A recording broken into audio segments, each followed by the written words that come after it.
had that on the old one, but I keep getting new ones. Yeah. You did? Yeah. I didn't hear you. I did. Okay, Adams? Here. Bailey? Here. Bauer? Here. Bordelon? Here. Casper? Here. Chase? Here. Sini? Doyle? Frickman? Gusserson? Hanscom? Here. Katowski? Here.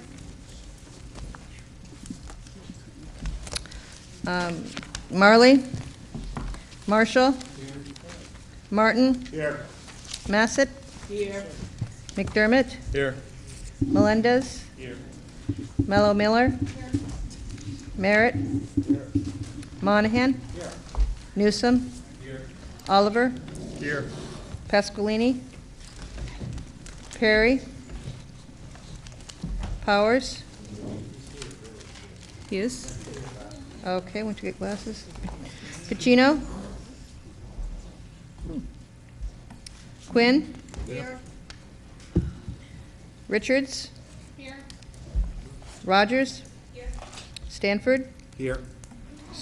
Irma Streeter? James Streeter? Here. Strode? Here. Wagner? Washington? Here. Wells? Here. Whitehouse? Here. Whitney? Here. And Eben. Here. And I see 29, Representative 30. Powers coming in. Okay. So there's I 30. have received communications from Representative Streeter, Gustafson, and Frickman that they will not be able to be with us here tonight. And I would like to start off by recognizing Representative Streeter, who wanted to make a comment to our Thank body. you. I just wanted the body to know, just pass along some information. We have a gentleman that comes to most of the meetings, Kevin Trejo. A lot of people know him. He's very active in a lot of community organizations. He's also very active in a lot of educational committees. He, this week, had to have pretty much almost up to his knee amputated on diabetes. It would be nice for those that know him to say hello to him, send him a card, or if you want to drop over. I visited him today. He's upbeat, and I'll let him know everybody was asking for him. Thank you. Thank you. Let him know that our thoughts are with him, and we're wishing him a speedy healing process. Representative Newsom, would you like to finish off Public Works? We're going to start off with the CIPs. Thank you. Madam Moderator. We're going to continue on tonight with our first account will be CIP 6M, Public Buildings, Police, on page 224 of your budget book. This is a continuation of the RTM Public Works Committee's April 25th meeting. CIP 6M, Public Buildings, Police, page 224, like I said. A motion was made for $50,000 for CIP 6M, Police, by Chairman Newsom, seconded by Representative Massett. This was the figure the Town Council passed by a vote of 9-0 at their April 17th, 2018 meeting. This money will be used to remove the wall beyond the dispatch center and the police dispatcher. I'm sorry. It's hard to hear. Sorry, can you just turn that a little bit? Turn it up. Can't hear. Never had anybody tell me I was hard to hear before. What? This money would be used to remove the wall between the dispatch center and the police dispatcher. This would facilitate communication between the two now that the position of dispatch center director has been eliminated. The remainder of the original $190,000 would have been used for renovations to the firing range.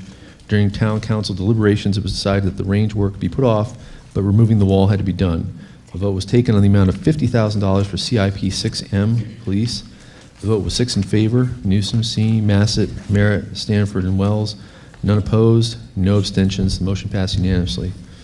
Madam Moderator, I'd like to make a motion of $50,000 for CIP 6M, Public Buildings, Police. Second. We have a motion on the floor for $50,000 for police, CIP 6M. It's been seconded. Is there any comments or discussion? Representative Bordelon?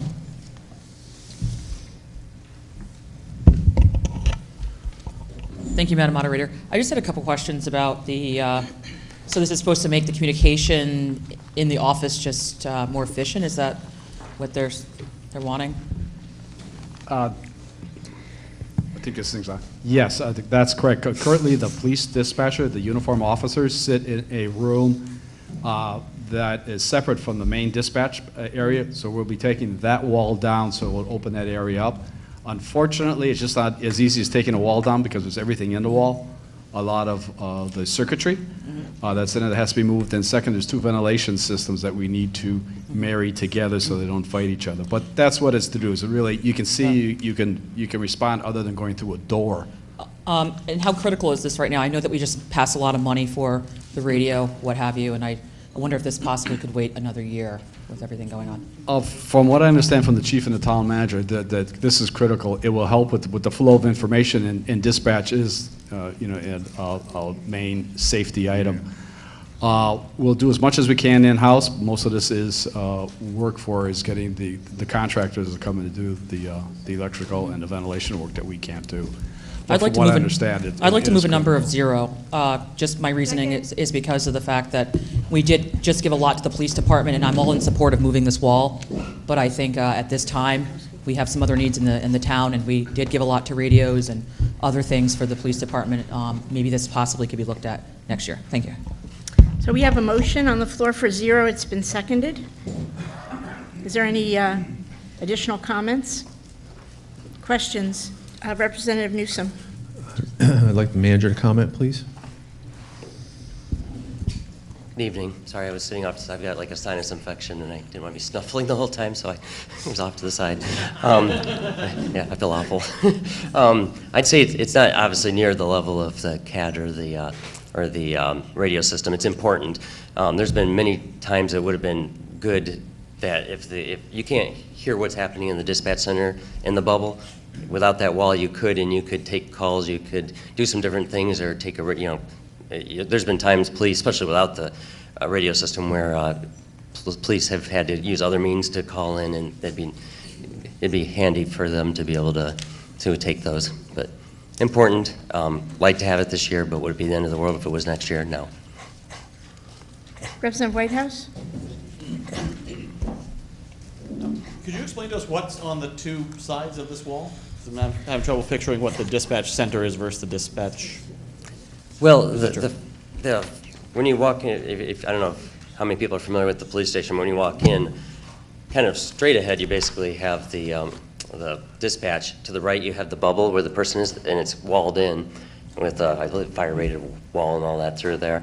Part of their job is they monitor the cells, because you have a lock up there. They make sure that everybody's safe there, as well as taking some other calls. But they're pretty much, unless you had a dispatcher or something to get off and go get him, he wouldn't really know what's happening in the dispatch center. So it'd be a better, safer environment if that wall was gone. So which part of that, so I'm familiar with the building from the outside, the left or the right actually is on the radio with the police, with the cruisers and whatnot? Let me say that again? Where's the radio dispatcher who's actually on the radio with the patrolman? When you walk up to the front counter, it'd be off to the left. Okay. And so it'd be the wall between the bubble that's on the right, and then what separates it from the And dispatch the people on in the left. the person in the bubble is doing what? For one thing, we have cells there, and we make sure people are safe, not harming themselves. Keep an eye on that, as well as handling anybody that comes up to the desk. And I know they do some other things, but I forget what else they do. Yeah, monitor the other camera systems throughout the building, that type of thing. Okay. But there's definitely time for them to help out when there's emergencies in the dispatch. So it'd be nice to have that communication available. Okay. And could this be done with some kind of intercom system, or would that not be feasible? Part of it has been there's been times where if they could have overheard, because you're on a call, something suddenly, and you start getting multiple calls, and you can't suddenly drop what you're doing to do any kind of call or call out. That's been the issue. So whereas if that wall was, they can't hear what's happening in the dispatch center. So like in a crisis situation, they might be able to coordinate better if they could just overhear the conversation over exactly. there. Okay. All right. Thank you. Representative Bailey? Thank you, Madam Moderator. This question is for the town manager. Would it be possible that, something like almost between the kitchen and the dining room, some kind of countertop slant opening where a whole wall removal wouldn't be necessary?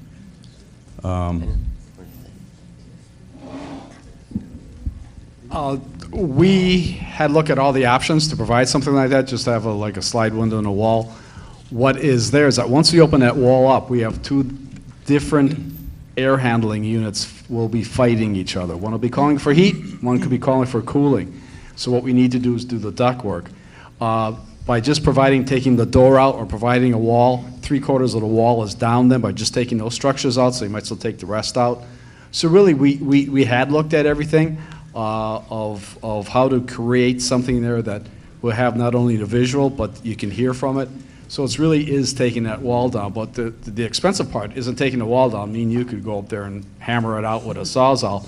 Unfortunately, we got to marry the ceilings together because there is a wall there. The walls are tied into the ceilings are tied into the walls, and then the ventilation system. So it's putting that duct work in and running some circuits in other directions so you can open it up. It's just like working on your house. You go, "Eh."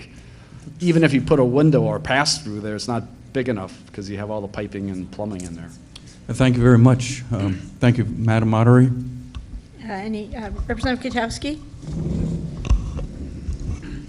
I really support the police, but since this project is being called nice to have, after an 8.7% tax increase last year and a 4.2% and rising tax increase this year, it's time for the RTM to start thinking about the taxpayers and trying to make decisions on what we need rather than what we would like to have. Manager Burt? Just to point out, I didn't say it was a nice to have. It's important still, but just at the radio level. Representative Newsom? Thank you, Madam Moderator. So the Director of Dispatch, that position has been eliminated. So we have people who are working in the dispatch center. If you took this wall down, are there plans to merge the dispatch and the police into, bring them together as an organization then? Is that what the long-term plan is? Yes, and kind of this budget, putting them together is really the final piece of that. It's already being, already underneath Chief Fasaro. The dispatchers? The dispatch is correct. Please just speak into the microphone Sorry. next time, that's Sorry. fine. Any other questions, comments? Representative Marshall? The other improvements that were not in the $50,000 that were moved involve an HVAC system. Now, reading the CIP, it says originally there was a request for $190,000 by the town manager for other things besides this one improvement. I just wanted to make sure that those things were already cut by the town council to bring us down to the $50,000. What are those things and what are Okay, we not getting? the $140,000 was the last phase for the pistol range that they have underneath the police station in the basement. Monies were appropriated to do the booths themselves, the shooting points, the ventilation systems down there, all the carriages and that for the firing range. While we were down there, excuse me, the vendor who helped us put the specs together noted that the bullet traps at the other end were installed in 1979. They're still safe, but they're at a point of being well worn, bullets hitting them all the time, that we need to start planning for the replacement of the bullet traps. And so there's some money to continue with the last phase of the bullet trap replacement. And so that's what some of the items that were removed. Now the project, the CIP project also identifies other work, paving, HVAC, and other parts of the building that was built in 1979. I mean, so that will continue on. You'll see a project for the police station in the following years. But right now, it's just the wall was the only thing that was authorized. The removal of the wall was the only thing that was authorized. Yeah. Thank you. Any other discussion? Seeing none, are we ready for a vote? We have a motion on the floor. This is for CIP 6M Police 0. All in favor?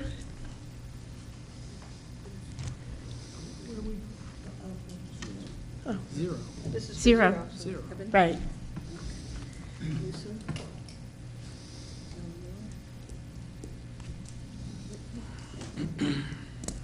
Excuse me, Representative Mara, do you have your hand up or down? Down. Newscomb, yeah, let's go. Did you get me? Bailey, yes. Bordelon. Strode. Martin. Quinn, McDermott, Katowski, Chase, Adams, Richards, Martin. Martin. Yeah, we got Martin. Strode? Yep, Did you get me? yep, got you. Okay. Thank you.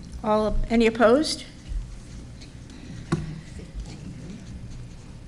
That was time. And any abstentions? Any abstentions? Are you abstaining, Representative Powers? Okay. Okay, so it's 15 to 15. Yeah, it fails because it's 15 to 15. That was 15 to 15, so it fails. All right, we have another motion on the floor for $50,000. All in favor?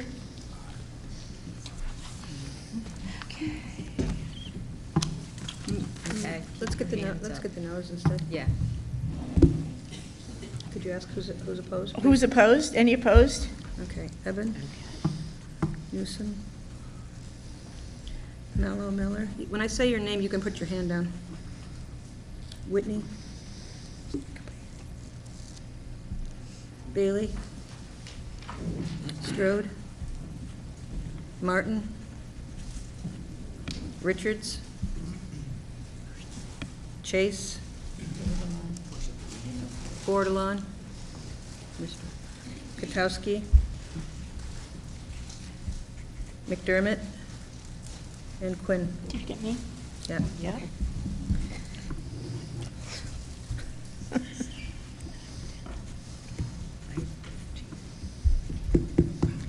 What happens now? Yep.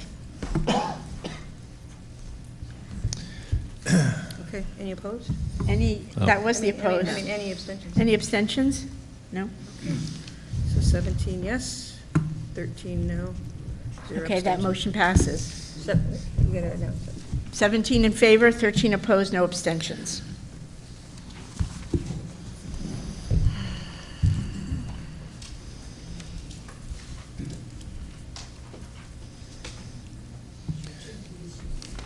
Next account is CIP 6N, Public Buildings Fuel Tank Replacement, page 225 in your budget books.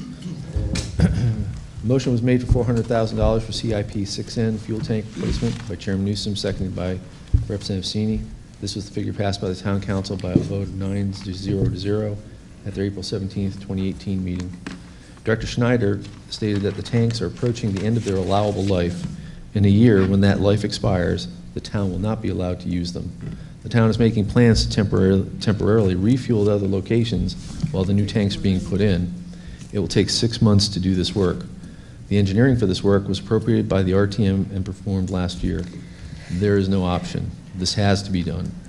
If the town has to rely on other fuel sources during an emergency, such as private gas stations, town vehicles would be competing with citizens trying to get gasoline for their generators, which would be very unpleasant. The vote was taken on the amount of $400,000 for CIP 6N fuel tank replacement. The vote was 6 in favor: Newsom, Sini, Massett, Merritt, Stanford, and Wells. None opposed, no abstentions. The motion passed unanimously. Madam Moderator, I'd like to put a motion on the floor for $400,000 for CIP 6N fuel tank replacement. Second. All right, we have a motion on the floor. It's been seconded for $400,000 for fuel tank replacement, CIP 6N. Is there any discussion or questions? Representative Merritt.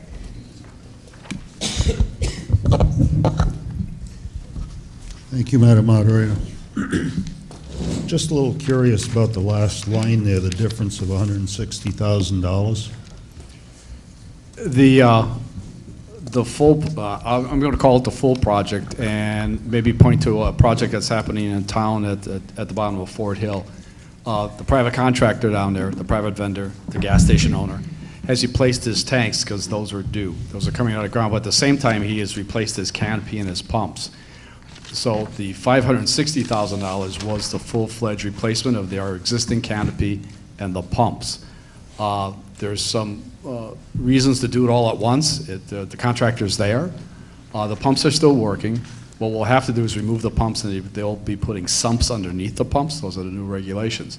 So the lower number, the $400,000, is to replace the tanks and the piping, excuse me, and add sumps underneath the gas dispensers under both pumps themselves, but not replace the pumps that are over 30 years old or canopy. We'll still maintain those. There'll be a point in time when those need to be replaced, but by regulation, they do not have to be replaced now.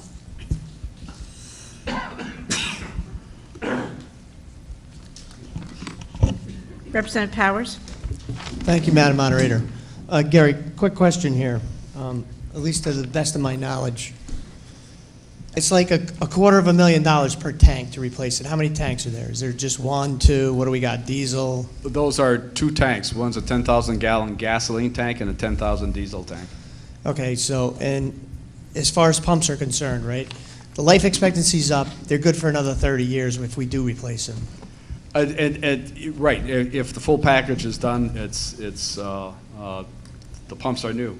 They should last. Right, the same distance. So, and cost effectively, if we do that now, we're not coming back later on to get pumps.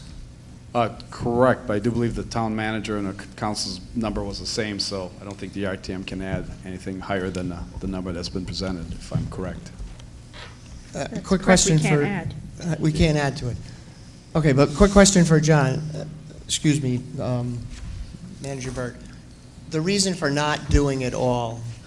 $8 million in CIP requests, cutting out everything I could. Well, that's a good answer, but all in all, we're going to come back, and do we have a cost estimate for the pumps to go back in? You know, if we get new pumps, another 100,000, what's it going to be? Since all of this was estimated and designed, if we were to put a canopy in and the new pumps, it'd be about $160,000. There's some extra, if it's several years from now, there's an inflation cost. Thank you. Excuse me, I'm getting over what my boss has. Any other questions? All right, we have a motion on the floor for $400,000 for a CIP 6N fuel tank replacement. All in favor, say aye. Aye. Aye. Any opposed? Any abstentions? 30. That motion passes. Did you say 30? Oh, we have 30. We have 30 members. All right. The next account, CIP 6P, Groton Ambulance, on page 226 of your budget book. Motion was made for $66,000 for CIP 6C, Groton Ambulance, by Chairman Newsom, seconded by Representative Massett. This was the figure passed by the Town Council by a vote of 8-1-0 at their April 17th, 2018 meeting. Representative Sini stated that she was concerned that the town was paying for things that Groton Ambulance should be funding. Director Schneider clarified that this is for windows, ceiling and wall patches, exterior siding, and parking lot work. Interior cleaning of mold required due to a leak in the roof, which is the town's responsibility, is also included. The vote was taken on the amount of $66,000 for CIP 6P Groton Ambulance. The vote was 6 in favor: Newsom, Sini, Massett, Merritt, Stanford, and Wells. None opposed, no abstentions. The motion passed unanimously. Madam Moderator, I'd like to make a motion for $66,000 for CIP 6P Groton Ambulance. Second. All right, we have a motion on the floor for CIP 6P Groton Ambulance, $66,000. It's been seconded. Representative Bordelon?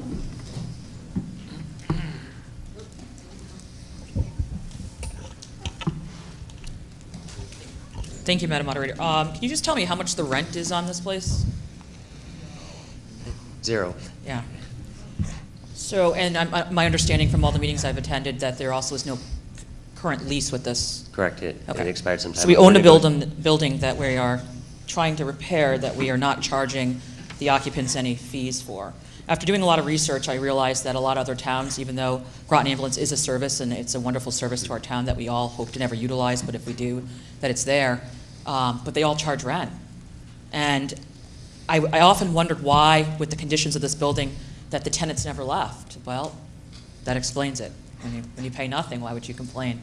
I do feel that we either need to sell the building to them, or we do need to fix this building because it's the right thing to do. But moving forward, I feel like as a town obligation, nobody gets free rent. We need to, increase this and make it a fair, equitable market rates, so that we're retaining some money back to, in future, handle this building. So my question to the town manager is, what are we doing to modify this, work towards actually, drafting a lease and charging rent? And do we have any, I'm questioning, do we have any other free jobs like this in the community? TVCCA buildings also. It's not getting any rent? Are not paying rent, correct. R4. And the council discussed it some, and as of now, their direction is still to not charge rent. They could always choose not to give the annual allocation to help them out, but it wasn't long ago. I'm new here, but my understanding is there was financial issues there not that long ago. But the building, I think that the lease has lapsed about 15 years ago. The water damage, if you went under the old lease, we're supposed to be responsible for anything basically outside. The water, we just repaired the roof. It went on for a while. It did damage inside the building. So under the old lease, it would be our responsibility. I do think that the parking lot could wait for a while. That's not critical. Which is the bulk of that money. It's about $45,000. Oh, but just another note. My understanding is too, while you might be able to sell the building itself, you can't sell the land underneath. That's part of a larger restricted property with the Jabez Smith House and all that. So what's the number that you recommend that we need to get these repairs done? Minus, you said, the parking lot right now. 21,000. I didn't trust my brain right now. All right, so I'd like to move a number of 21,000. All right.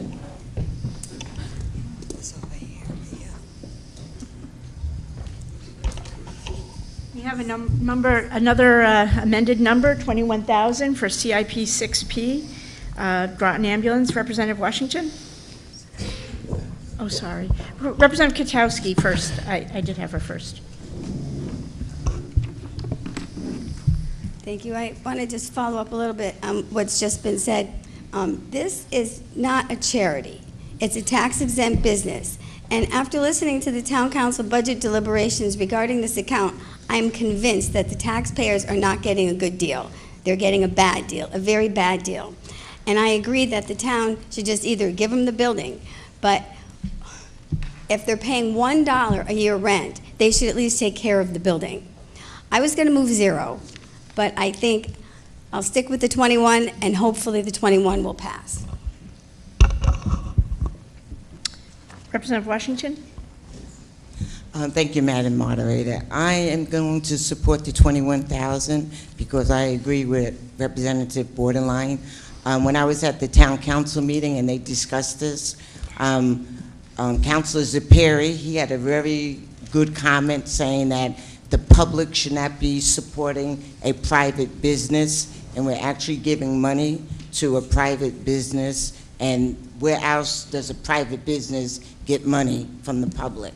So I will support the 21,000, but I would hope that the town manager in the future looks to charging rent so we can recoup some of our losses or our spending. Representative Merritt. Someone agrees, hear the thunder. Thank you, Madam Moderator. My question's for the town manager. Was there any did you look at what it would cost to bring another company in and what their requirements would be to come into this town? Well, I will say that you have to provide, it's not so simple. You can't just put it out for bid. You actually have to, as long as they're providing the minimum service, you have to prove, basically, you really can't oust them as long as they are. If they're not, then you can go through a process to get rid of them.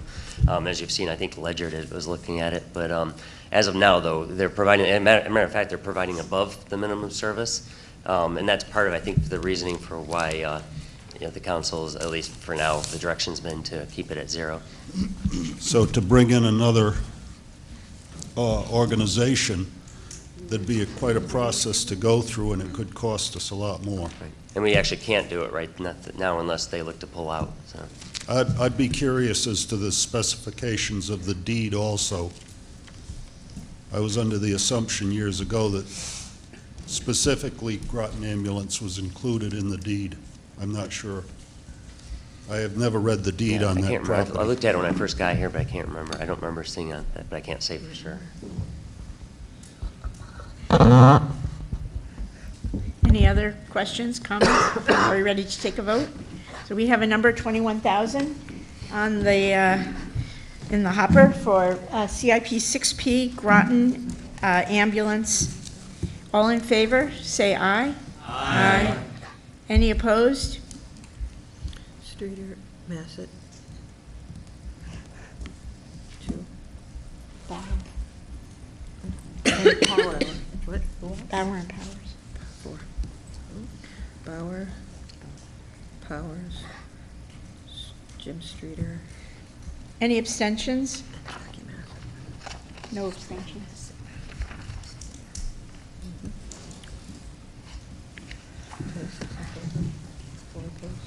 That's 26 in favor, 4 opposed, no abstentions. That motion passes. Next account is CIP 9A, natural gas conversion on page 226. Motion was made for $400,000 for CIP 9A, natural gas conversion by Chairman Newsom, seconded by Representative Stanford. This was the figure passed by the Town Council by a vote of 7-2-0 at their April 17, 2018 meeting. This would replace the boiler, remove the heating oil tanks, and connect to the natural gas line at the town garage. Eversource has run the natural gas line up to that area. The heating oil tanks are nearing the end of life. The town has to convert one of the annex complex buildings to natural gas as part of their agreement with Eversource. This cost is an engineering estimate provided by RZ Associates. The estimated cost savings by converting natural gas at the town garage is $4,000 per year. The vote was taken on the amount of $400,000 for CIP 9A natural gas conversion. The vote was 6 in favor: Newsom, Sini, Massett, Merritt, Stanford, and Wells. None opposed, no abstentions. Motion carried unanimously. Madam Moderator, I'd like to make a motion for $400,000 for CIP 9A natural gas conversion. Is there a second? Second. All right, we have a motion. Reggie? And it's been seconded for CIP 9A natural gas conversion, $400,000. Are there any questions or discussion? Representative Katowski? I encourage the RTM to put this project off. We have seen so many different capital improvement projects this year. Everything is not a priority, and we can't have everything. And there is a limit to what the taxpayers can afford, so I'm going to move 0. Second. No. All right, we have another motion on the floor. It's been seconded for 0. Representative Bordelon? Thank you, Madam Moderator. Once again, I'm also having a little bit of trouble with the fact that I understand that things, as everyone keeps saying here, the can keeps being kicked, but everything can't be a priority on a year where we're struggling to make ends meet and we don't have enough to go around and we can't even fund the things that are needed. What do we need? What is a priority on this list? As the Public Works Director, this is one. I have to remove that tank in April 2019. You pump the oil out of the tank, we dig it out of the ground. So we're spending $20,000 to $30,000 to remove a tank. Now I have a building with no heat. This is, again, one of these tanks that are on its 30-year life. We have taken a look at getting the most economic rehab for the building in there. We should go to natural gas because now we don't have to maintain the tank. The boiler was installed in the early 1990s. It's the old steam heat, the steam traps and everything else. The maintenance on it needs to be replaced. Are these priorities? I believe they are. This is our only building in the maintenance side, or really on that whole site up there, that can take a Category 3 hurricane hit. The roof has been tied together to the foundation structural walls. We have shutters on it. I can't guarantee the police station's dispatch roof will be there in a Category 2 hurricane winds up there. So this is our structure where we're going to work out, not only during our regular work day, but when we plow snow, when my crews plow snow in the winter, and for if the event ever does happen, it's critical. So yes, these are large numbers. Can we look out their plan better? I think this project, if you look at the whole project detail sheet, we are looking out in the future to plan these the replacements of our tanks in a logical manner. But these are 2 that are coming up this year. It's unfortunate, but they were installed 30 years ago. in the same time period. Once again, I just feel as in this town, again, that we like to present things in a more pressured manner versus projection and looking at the timeline. You know, we have the bridge, we have the wall for $50,000 at the police station, we had the 2 other tanks, now we have another tank. I'd like to move a number of $200,000. Let's see what we can do with that. We can't fund everything.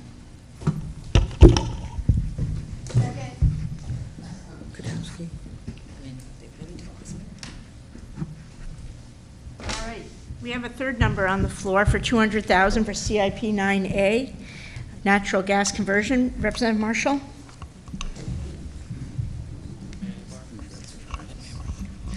I actually had a follow-up question. Representative Bordelon actually was kind of asking a question that I was trying to ask, but I don't know if the answer, you had an opportunity to answer. Which of the, with the $200,000 that you had, which of the buildings would you prioritize? I mean, obviously, there's some of this that can get done with that. The original dollar value, $400,000, would just do the highway garage. Everything else is programmed for the following years out. In fact, in the back of your budget book is a 6-year capital improvement program plan that does try to level out the needs of the town for infrastructure. So it is there, and it's unfortunately things come up, but they come up in groups of things. That's about $1 million, $2 million, $3 million each year. Yeah, no, so there is a plan. The $200,000 will get us a skid tank mounted in back. It'll be oil, period. So then that's what we're saying. If we want to go to natural gas, now we throw a tank away. I understand. So actually, I feel like, just my opinion, that the number move may have been a little bit premature just because you didn't get a question answered. But basically, with $200,000, this CIP is no longer a natural gas conversion. Correct. It's actually not a CIP. Is the CIP itself could not be, I don't think could be moved forward as it is written, period, because the money is approved for that project alone and not for any of the other thing. That would be interesting. I know that I can't do a natural gas conversion for that because I have to replace the boilers and the mechanical systems in the building and remove the tank. If the tank has to come out of the ground, I have to put something there to heat that building. Mm-hmm. That's a skid tank. It's an above ground oil tank. Yeah. Until funding becomes available to hook it into gas. So I guess the question for the moderator, what do we do in the situation we have a number moved that either supports the CIP? It's fine. That's what you're here for. No, okay. So what we're here for voting on things that support the CIP. The CIP had proposes $400,000 to do one building. If we don't approve that money, it seems like it's binary. It's 0 or 400,000. What could be done with 200,000 within the scope of this written CIP?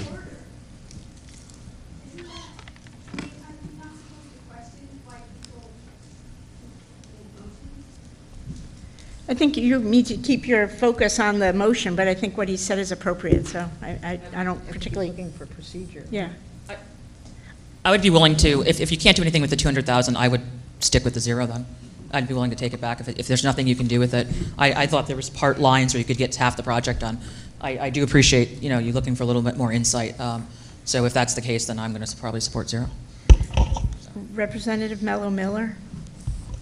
Thank you, Madam Moderator. I understand with the natural gas conversion, there is some savings. I'm sorry. Okay, once again, so I understand with natural gas conversion, there is some savings that will be. Correct. So how much savings are we talking about on an annual basis by converting to the natural gas? $4,000. It was $4,000 a year. That 4,000? Correct. That's it? That's it. Okay. So we need to upgrade these tanks, as you said. You said they're 30 years old. So this needs to happen. Is there an option to not change over to natural gas, or is there an agreement going on with Eversource? Can you explain that a little bit? Eversource installed the gas mains down, up Fort Hill, and all the way down through the front of the town hall annex, which included the high school. They installed those mains for free. What had to be done is the high school needed to be hooked in, and we have to hook in one of our buildings within 5 years. If not, we pay for the line. I don't know what that price is, but I'm sure Eversource will be coming out. So we signed an agreement. The town council authorized the previous town manager to sign an agreement with Eversource. So we need to tie one building in. The second thing, on the return on investment, there is no way that a project this big is going to get a 10-year return on investment, but neither is putting solar panels on your house. You're never going to get that investment back in 10 years. It's the right thing to do. The right thing to do is that we know that there's a stable gas supply out there. Fuel oil is climbing as we speak right now. It's climbed about 20 cents a gallon because of what's happening in the Middle East, not the Mideast, the Middle East. So we have a product out there that we know is in the road. It burns clean. The boilers are close to 90 to 95% efficiency, the new boilers, where our old one is at 80%. So it's kind of like, I have oil heat in my house. As a point in time, I'm going to have to put a $10,000 tank and furnace in. It'll get me a better efficiency, and because it's old. But am I ever going to get a payback? No, it's just not there.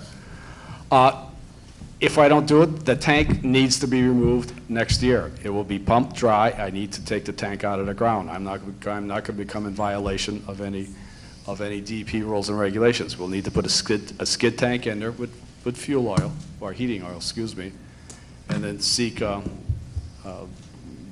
another project, unless there is nothing else. It's either heating oil with an oil tank above ground, someplace in the back, or natural gas. This is one of the buildings that we use a lot. It's not 24/7 like the police station, but it's a heavily used building during the weather events that we have in the winter. So this is a good building to convert to natural gas. So a follow-up, so you said so they installed these pipes for free, and we have 5 years to connect the gas. To connect one building into gas. And if we do not connect the building, we'll be in violation of the agreement. So this has to happen at some point regardless. Correct. Okay. Or some building. Yeah, Or some building. Yeah, Okay, so no. not necessarily this. Okay, thank you. Representative McDermott? We have 4 more years. Well, you answered my question, really, about the savings that might accrue to us if we switch to natural gas. I'm sorry to hear it's a pittance compared to the $400,000, but we will save on the mechanicals, the tank, and it has to be done anyway. It is a capital forward-looking project, so I would go along with that number, the $400,000 number. Representative Newsom? Thank you, Madam Moderator. So I think if the number of 0 is passed, next year you're still going to have to rip those tanks out. You're still going to have to replace the furnaces, because the boilers, because they're at the end of life and you can't get parts for them anymore. You're still going to have to buy a tank, although it's going to be kind of a junky, outside external tank that really is kind of not what we were planning to do. And so we're setting up how that building is going to be heated for the next 30 years, right? Correct. So I understand the need to save money, but what we're doing here is we're setting ourselves up for the next 30 years, and I'd rather do it the right way.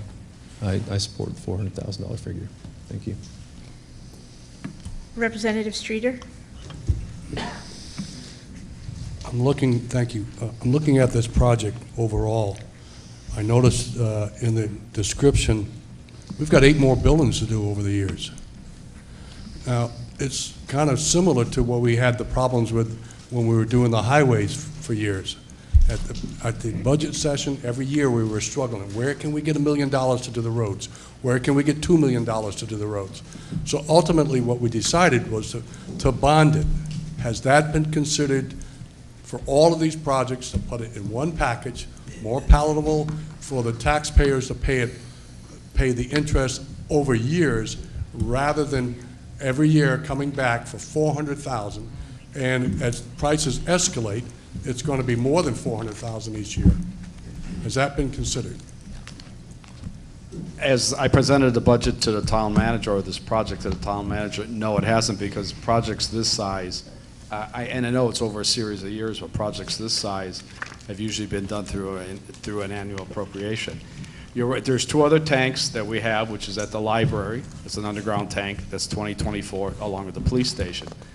Town hall tank is an above-ground tank, but there's a gas line there. So some of these other projects are years out that we should convert from heating oil into a natural gas that burns cleaner, cheaper, the whole nine. So there, excuse me, there are those buildings, but the two other critical ones would be the library, because again, the tank is going to be 30 years old in 2024, and so is the police station. So that was a long answer. The short answer, no, it wasn't looked at grouping this whole thing together for and to bond it.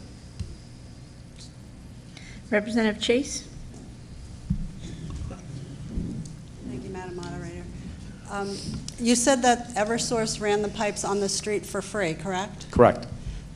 Who pays for it to go from the street to the building? Eversource, my last discussion with them is that they will run that lateral to the highway garage for us for the one building, because that was part of the agreement. They would run one lateral into the site. Okay, but any other building that you connect to, we will... Any other ones that we would have to have someone tap it. Correct, I run the lateral in. But they were, the last time I talked to them was several months ago. They were still on, I used the word hook, to run that lateral for us, to the meter on side of the building. Okay, so I understand that it's important to replace this fuel oil tank at the annex, you said? This is at the highway garage. The highway garage It's the town this hall year. annex complex. So that will not, that building will not be in the running for hooking up to natural gas then, in the near future, correct? Since you're since you're replacing the tank for oil. If we would replace the tank with oil, then it's a new tank. It's good for 30 years. So you're Why do you not want to rip it out and throw it away? Okay, thank you. Representative Casper? Thank you, Madam Moderator. I'm trying to get a feel here, and it's not really mentioned here, although it's been touched on. The existing heating system is old? It's old. The boilers are 1990. The rest of the building was built in 1959. So some of the piping in that and some of the unit heaters are in their 70s and 80s, 1980s. Have been replaced. So it is it's getting up there in age. Yeah. So the cost, without changing fuel, just for the heating system would be about how much?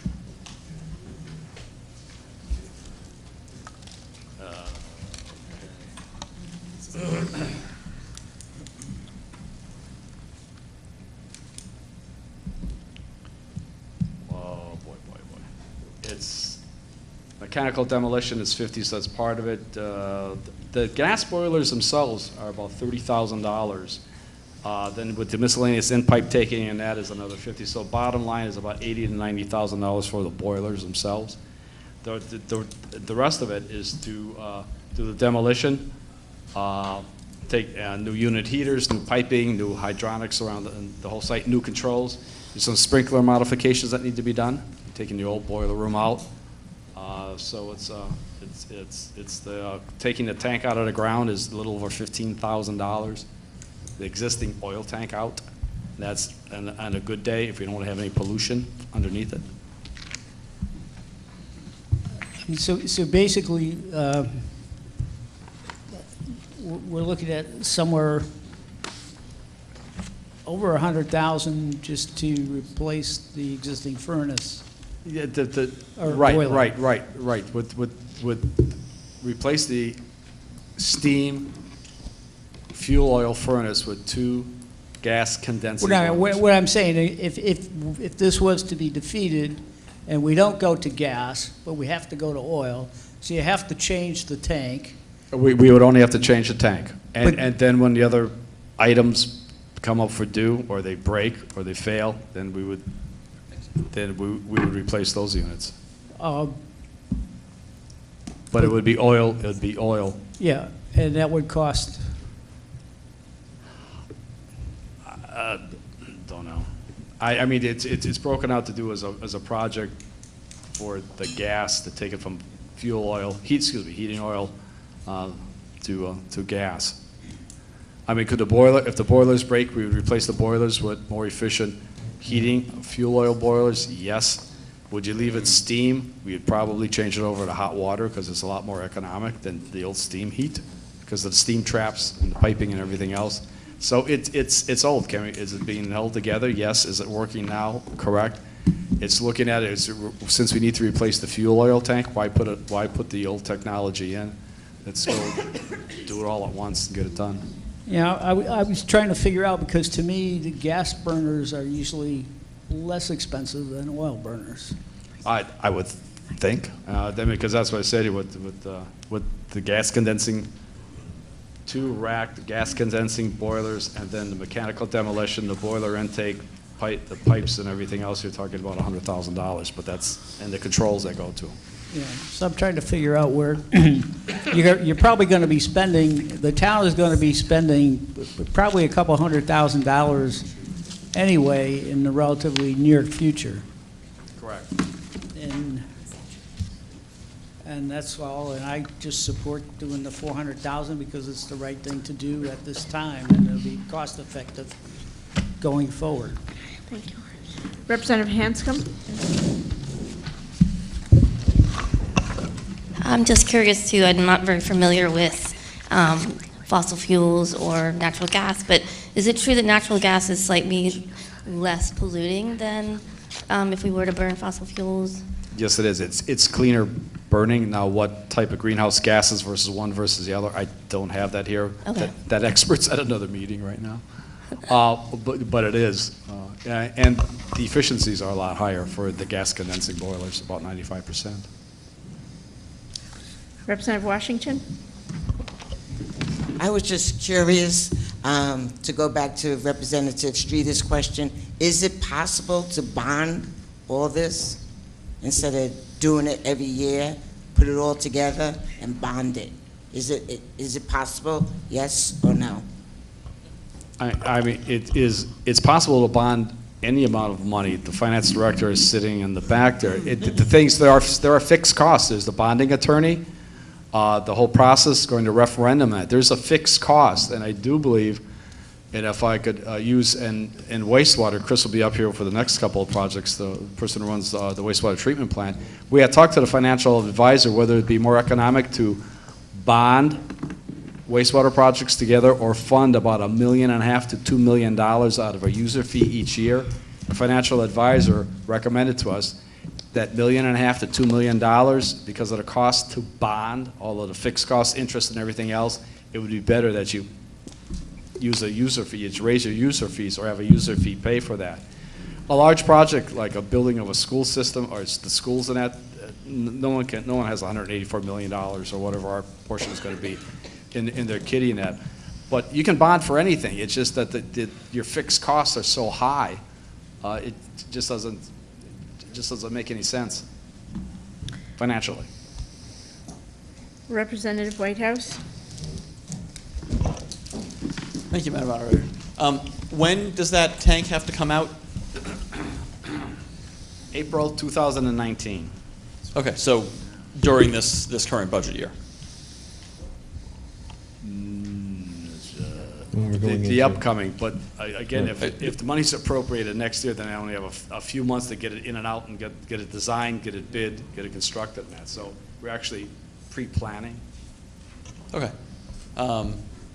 And just so it sounds like something we need to do now and not wait for, because if it has to be out by April of 2019 and we vote on the budget in May of 2019, that would mean that it would be in this current budget year we're currently voting on that it has to come out, right? It would be in the FYE 19 budget. We're voting on the FYE 18 budget. So No, we're voting on 19. This is the one, yeah.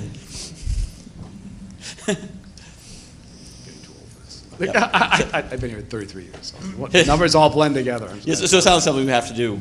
This has to come out of the ground one way or the other. It has to come out of the ground. There's no ifs, ands, or what's about that. And that $4,000 difference, that is this year's current pricing. Current pricing, current numbers right now is fuel oil, as the heating oil prices go up, of course, the difference is different, but then the natural gas prices may go up. And if I'm not mistaken, natural gas is domestically sourced, and from what I understand, and oil more comes from. Could come from shale, could come from Mexico. But a lot of it comes from Middle East, Russia, Nigeria. And that's what's really affecting the futures markets, which drives the price of your heating oil at home. It's risen about 20 cents a gallon. So it's quite possible that 4,000 could be 8,000 10 years from now. Whatever, and there's points of time when the fuel oil was really expensive and cold winters. And just a quick comment about the bonding.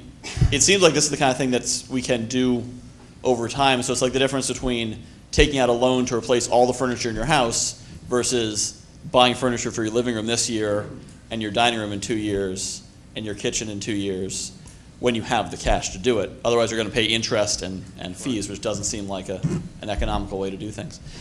Yeah, so it sounds like we have to do something, and if we're going to do something, we might as well do it right. So I'd certainly support the $400,000. Thank you. Representative Monahan? Thank you, Madam Moderator. I don't think it's an extravagance. I think it's something we need to do. I support the $400,000. Is there anyone who hasn't spoken yet who wishes to speak? I see two members who wish to speak for a second time, but, okay, Representative Streeter, you're on. I guess we're going to be beating a dead horse. And I agree with Gary Snyder. If you're bonding $1.5 million, the cost to go through the bonding, it doesn't equate to a good decision. But if you bundle these together, I'm looking at these 9 projects at $400,000 apiece.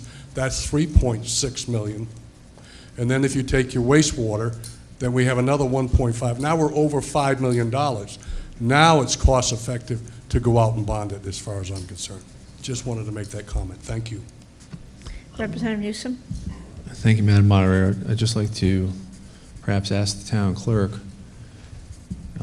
this would have to go to referendum in November, right? If we're talking about bonding this would have to go to referendum in November in order to pass in time to support replacement of the, tearing out the fuel tank. Sure, right? so you're asking if it's feasible? Is it feasible? I would say if everyone was on task and actually did the work that needs to be done, so the council has to put it in a form of a resolution which has to be approved by the RTM. You can't do it in reverse order. Although you could use power of initiative and do it in reverse order. That would be your decision. So however it gets to the council or to the RTM, it's timing. And so then a form of a question has to be approved. And usually that's done June, July, and then it goes to the Secretary of the State to make sure it's approved, then we put it on the ballot.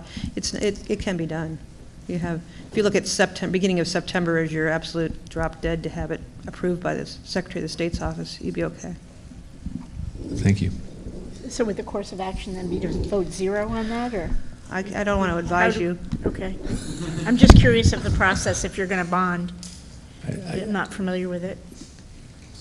Representative Powers. Thank you, Madam Moderator. This is a question for John. With all the bonding talk and everything going on with us bonding schools and all the formulas that go in with capital reserve and all this other things that are involved in bonding projects, if we were to put this on the table, bring it to a referendum, where does that leave us? Could you explain that to the body, please? Well, I mean, it adds to the ultimate mill rate. You've got the school going right now, or soon to be going. We're looking at a bridge probably in the next 2 years. We've got roads that are wrapping up one thing, we might be looking at another, which I want to get away from bonding those anyways personally, because there are a lot of costs involved with that. I'm not big in favor of bonding if you don't need to. Schools make sense, and the bridge makes sense because you can't do it in 1 year, but anything that can be done. And some of these are ways out there in their life cycle. You're not going to be wanting to replace them for quite a while. So it doesn't make sense to me to bond. Thank you. Representative Rogers? I wonder if we could hear from the finance director with some more perspective on bonding as an option. Could you please join us and give us your insight? Thank you.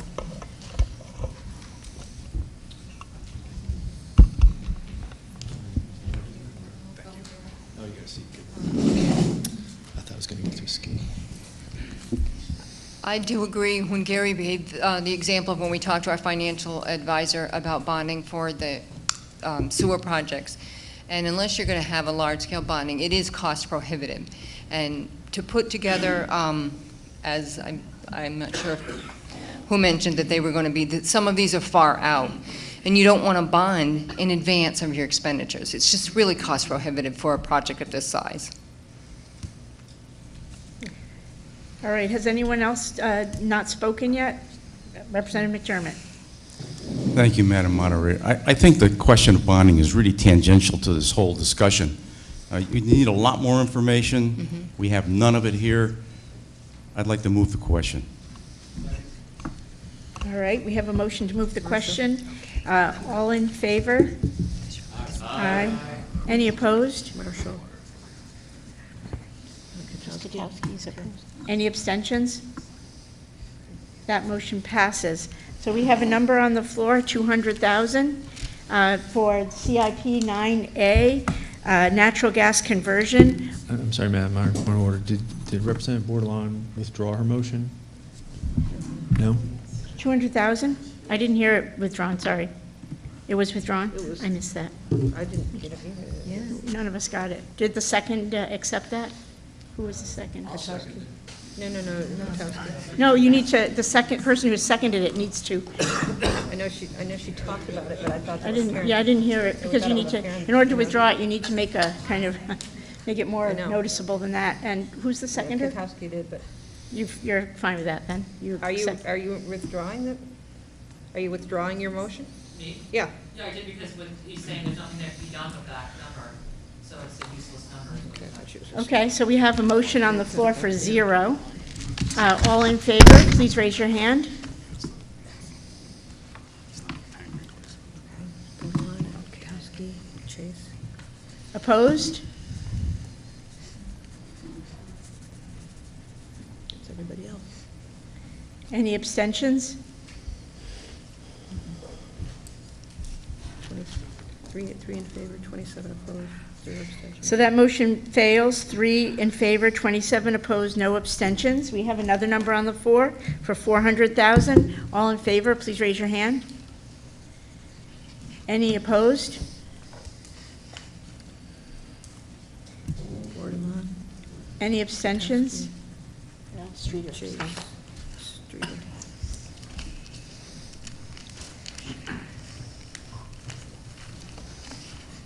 Is that 326-1? Yeah. Streeter. Okay, that motion passes 26 in favor, 3 opposed, 1 abstention.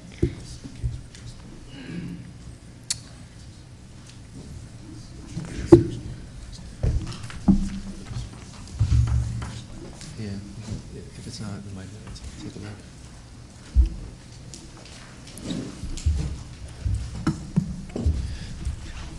Next account is CIP 10A, Water Pollution Control Authority, sewer line repair, page 234.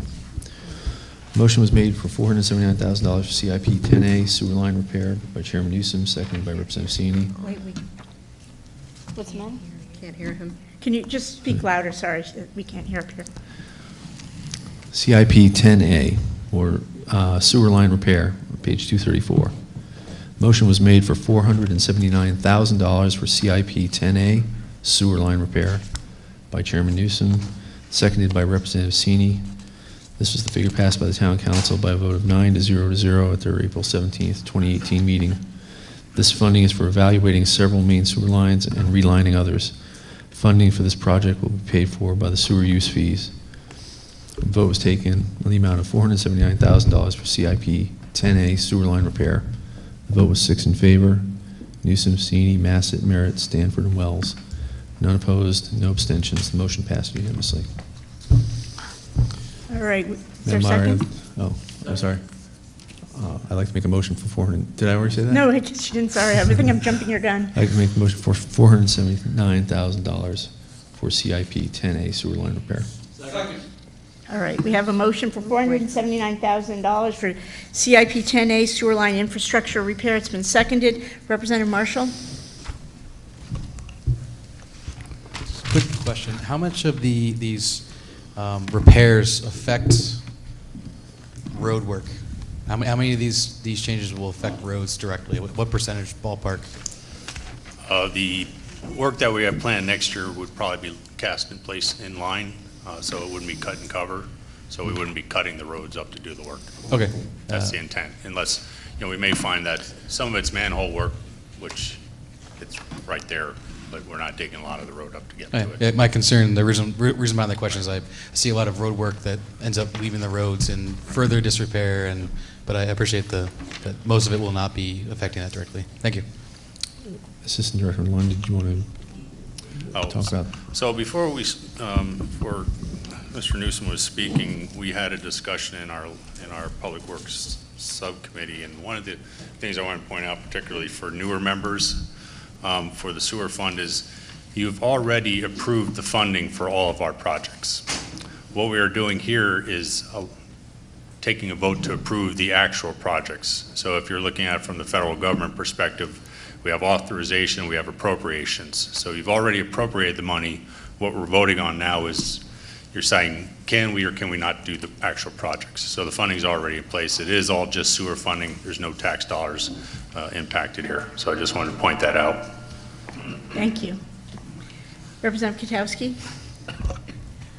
Hi, nice to see you again. Thank you for welcoming me at your meeting. I learned a lot, but I just want to point out that the sewer users are taxpayers. Thank you. Any other discussion, questions? Seeing none, I think we're ready to go to a vote. We have $479,000 on the floor for CIP 10A, sewer line infrastructure repair. All in favor, please raise your hand. Any opposed? Any abstentions? That motion passes. 30-0.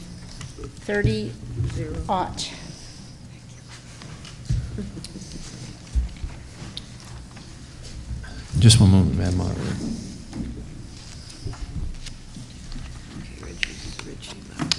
Okay.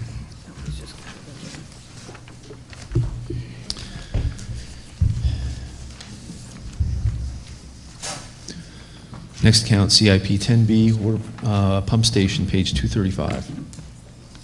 Motion was made for $200,000 for CIP 10B pump stations by Chairman Newsom, seconded by Representative Massett. This was the figure passed by the Town Council by a vote of 9-0 at their April 17th meeting. Planned pump station mechanical, this is for planned pump station mechanical and electrical upgrades. There are 22 pump stations throughout the town. This CIP funds various valve, controller, and backup generator replacements at several of the pump stations as part of the town's ongoing modernization program. A vote was taken on the amount of $200,000 for CIP 10B pump station. Vote was 6 in favor: Newsom, Sini, Massett, Merritt, Stanford, and Wells. None opposed, no abstentions. Motion carried unanimously. Madam Moderator, I'd like to place a motion on the floor for $200,000 for CIP 10B pump stations. Adams. So we have a motion on the floor. It's been seconded for $200,000 for CIP 10B pump stations. Is there any discussion or questions? Representative Marshall? Thank you, and I apologize for not being able to make the subcommittee meeting on this. So in the out years, we're looking at a lot of expensive projects, and these are also being paid for by sewer fees? That's correct. Okay, so the rates being charged are going to go up, or they have already increased to collect the money for this?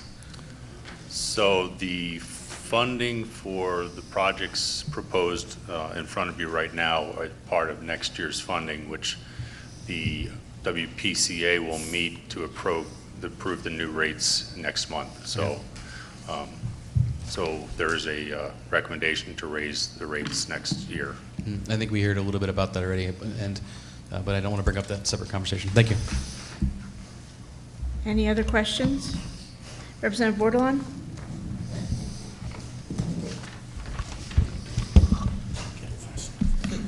Thank you, Madam Moderator. So the fees that are collected, the sewer fees is what you're saying, you're anticipating that covers all of this. There was some discussion, some people are saying that they have septic systems and they're still being required to pay sewer fees. And I was just curious, just so I could understand how come that is. There's a sewer district tax for the areas of town that may not be connected or may have access and are not connected. And typically that fee is for maintenance of the infrastructure in those areas in the future for people who want to connect. And also, as I've been come to understand, some of those funds go to the plant itself, which in turn protects the environment for all the users in town, whether it's a boater, whether it's somebody on the beach, whether it's a fisherman and whatnot. So there is that whole community benefit from it as well. And if I may add one thing, for those people who either are not connected into public sewer or don't have public sewer available, but in a sewer district, septage is received for free at the wastewater treatment plant. That doesn't mean the hauler won't charge you a fee to pump out, but when he brings it to the plant and declares it town of Groton, it is free. So there is a benefit there. Now, whether the hauler charges you, what he charges you, that's up to be you and the hauler. But that's the other benefit. So if you aren't connected, sewer's in front of your house, but you haven't connected, you have a septic system, or for those areas that are non-sewered right now, there is that benefit, which takes it to the wastewater treatment plant.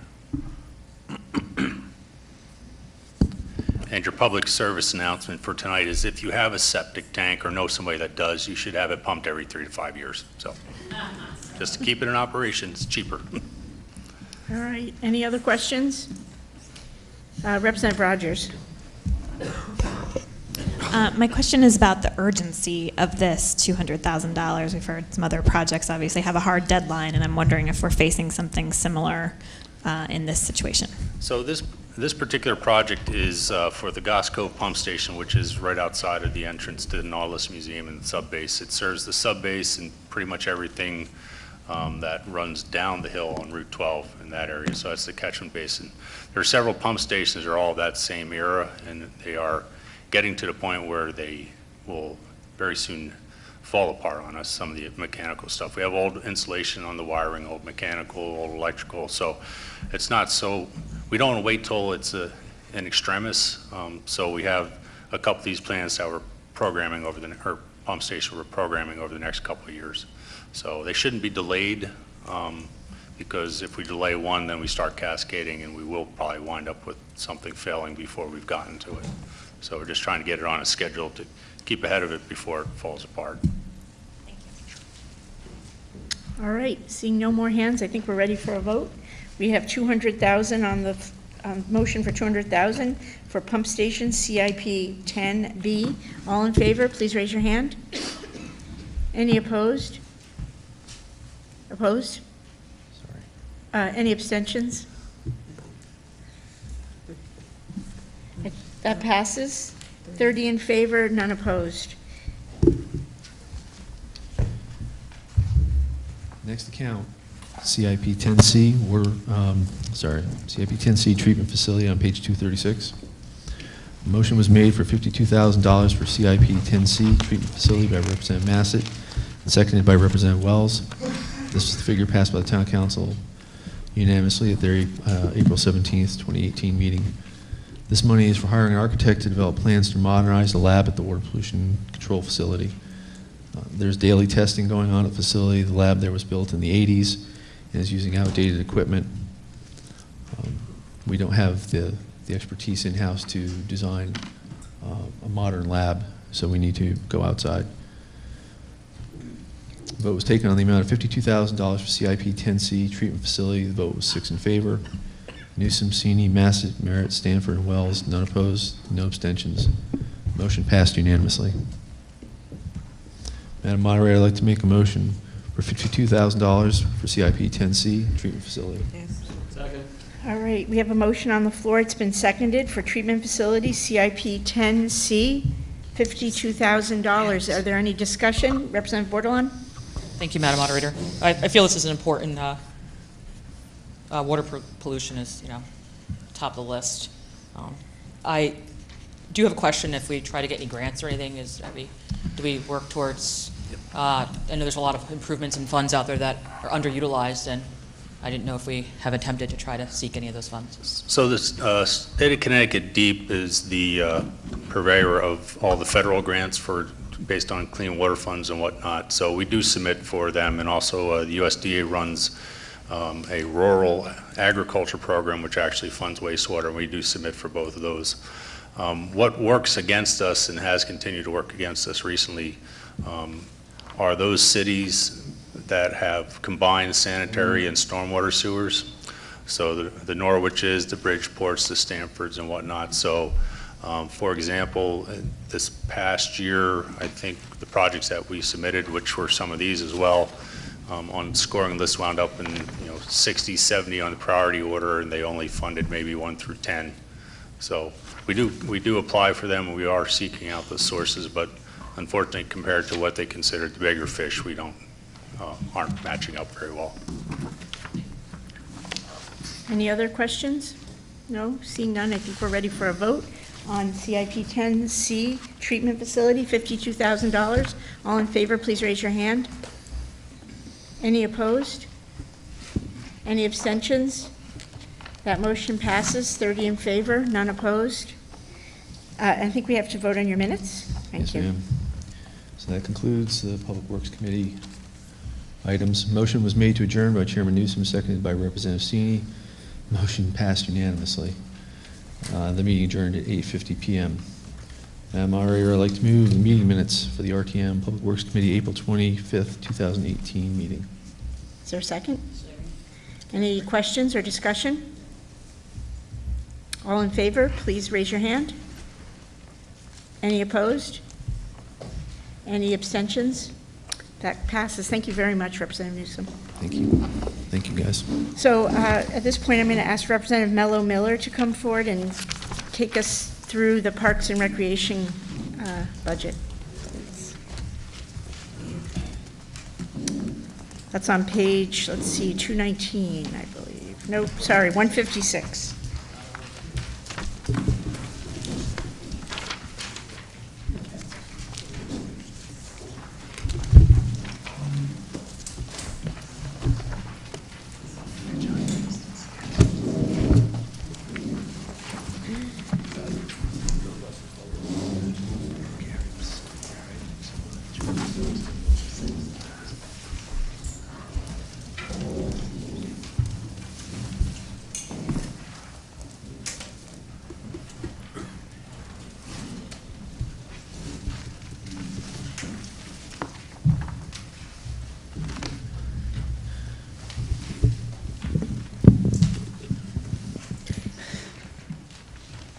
So if you would, you want to just read the portion of your minutes that goes up to account, let's see, sorry, 1064?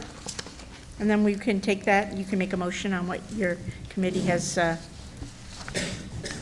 moved on that. I'm sorry, I'm trying to remember the Robert's Rules of Order, so forgive me if I fail. So the RTM Parks and Recreation Committee met on April 10th of this year to consider this portion of the budget. Members present were Representative Chase, Representative Marshall, Representative Melendez, and Representative Mello Miller. Absent were Representative Frickman and Wagner. A quorum was declared. Also present at our meeting was Director Mark Berry, Eric Morrison, Mary Jo Riley, and Todd Goodhue. Account 1064, a motion was made for $1,529,832 by Representative Melendez and seconded by Representative Chase. Representative Chase asked Mr. Berry if the sign for the senior center that we had voted on in April was in the 2019 budget. Mr. Berry explained that it appeared as a CIP in last year's, in 2018, budget.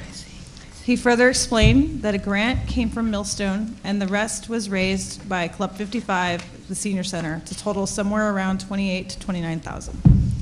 The $20,000, and again, this was in reference to what we had voted on in April. The $20,000 he was asking for from the RTM would only be for 8 weeks before it was reimbursed. There is maintenance and monthly upkeep on the sign, which includes a software maintenance fee. The money fundraised is enough to include the maintenance as a sign, which can be used for road, amber, and silver alerts. The sign install is also coming from fundraising money. Representative Chase asked about senior center concession and if we earn enough to cover all of it. Mary Jo Riley explained that we do not earn enough revenue to cover all of it. She explained that account 1064 covers the chef salary and benefits, and the account clerk. The rest of the money from the kitchen comes in account 3020. Mr. Barry explained that the 1064 account pays for employees, and almost every account from 320 comes from revenue. Representative Melendez asked what was cut from account 1064 from Mr. Barry's request of $1,593,240. Mr. Barry responded that a beach groomer, architectural services at Fitch, and additional money to open the senior center on Saturday mornings from 8 to 11, which would have cost a whopping $3,408. Some of the revenue which would have been made back by holding classes. Software training was moved to account 3240, and a boom mower was also cut. Representative Chase asked about what the purpose was of the 2 office assistants at Parks and Rec and the 2 at the senior center. Mr. Barry explained that at the Parks and Recreation Department, they need someone to answer the phones, help with class rosters, take minutes at commission meetings, answer phone calls for transportation. Ms. Riley explained that the 2 office assistants at the senior center help sign people up for classes. Right now, account class sign up right now, online class sign up is at 2%, with a goal of 10% online class registration this year. They also answer phones to arrange transportation for medical transport, which costs $2 a ride. Representative Melendez, motioned to approve the original number of $1,529,832, and it was seconded by Representative Chase. The vote of 4 in favor, Representative Chase, Melendez, Douglas, Representative Douglas Marshall, and Representative Mella Miller, with 0 opposed and 0 abstaining. Madam Moderator, I motion to approve, to make a motion to make for a this motion number. to move the $1,529,832 for account number 1064. Okay, we have a motion. It's been seconded for $1,529,832 for account 1064 Parks and Rec. Any discussion? Representative Potowski? Thank you. We have the best Parks and Rec department in Eastern Connecticut, maybe in the whole state. People from other towns flock to our Parks and Rec programs and events, such as Esker Point Beach concerts. I have seen the Stonington Como bus with 20 kids visit our Pequannock Plains Park. I understand that Parks and Rec provides a quality of life for the residents of Groton and surrounding towns, but can we afford it? Is it a need or is it a want? Is it necessary or nice to have? With revenues declining year after year, I think it is time to start scaling back. I'd like to move another number. $1,429,832. Second.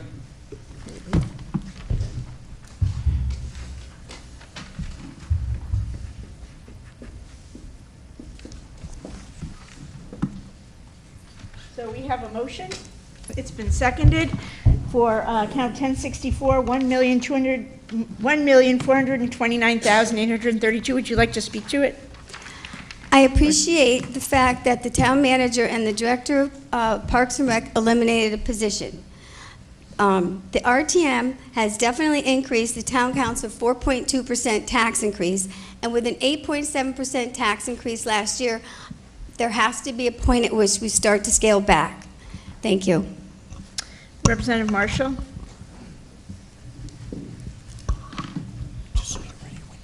Speaking to that point, what services could you assess, just off the cuff, $100,000 would be dropped? So what would be dropped not having that money?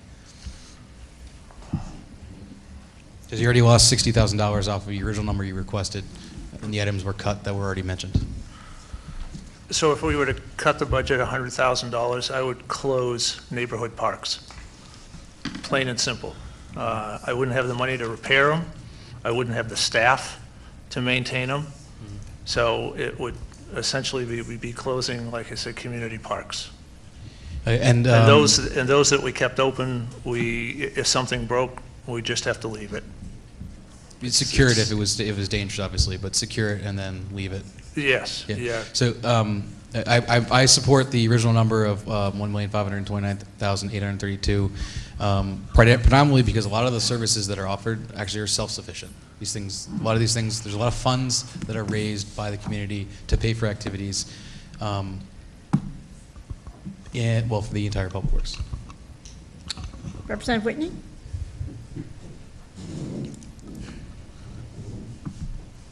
Thank you. I don't support the reduced number. I support the original number, and if I could, I'd support a larger number.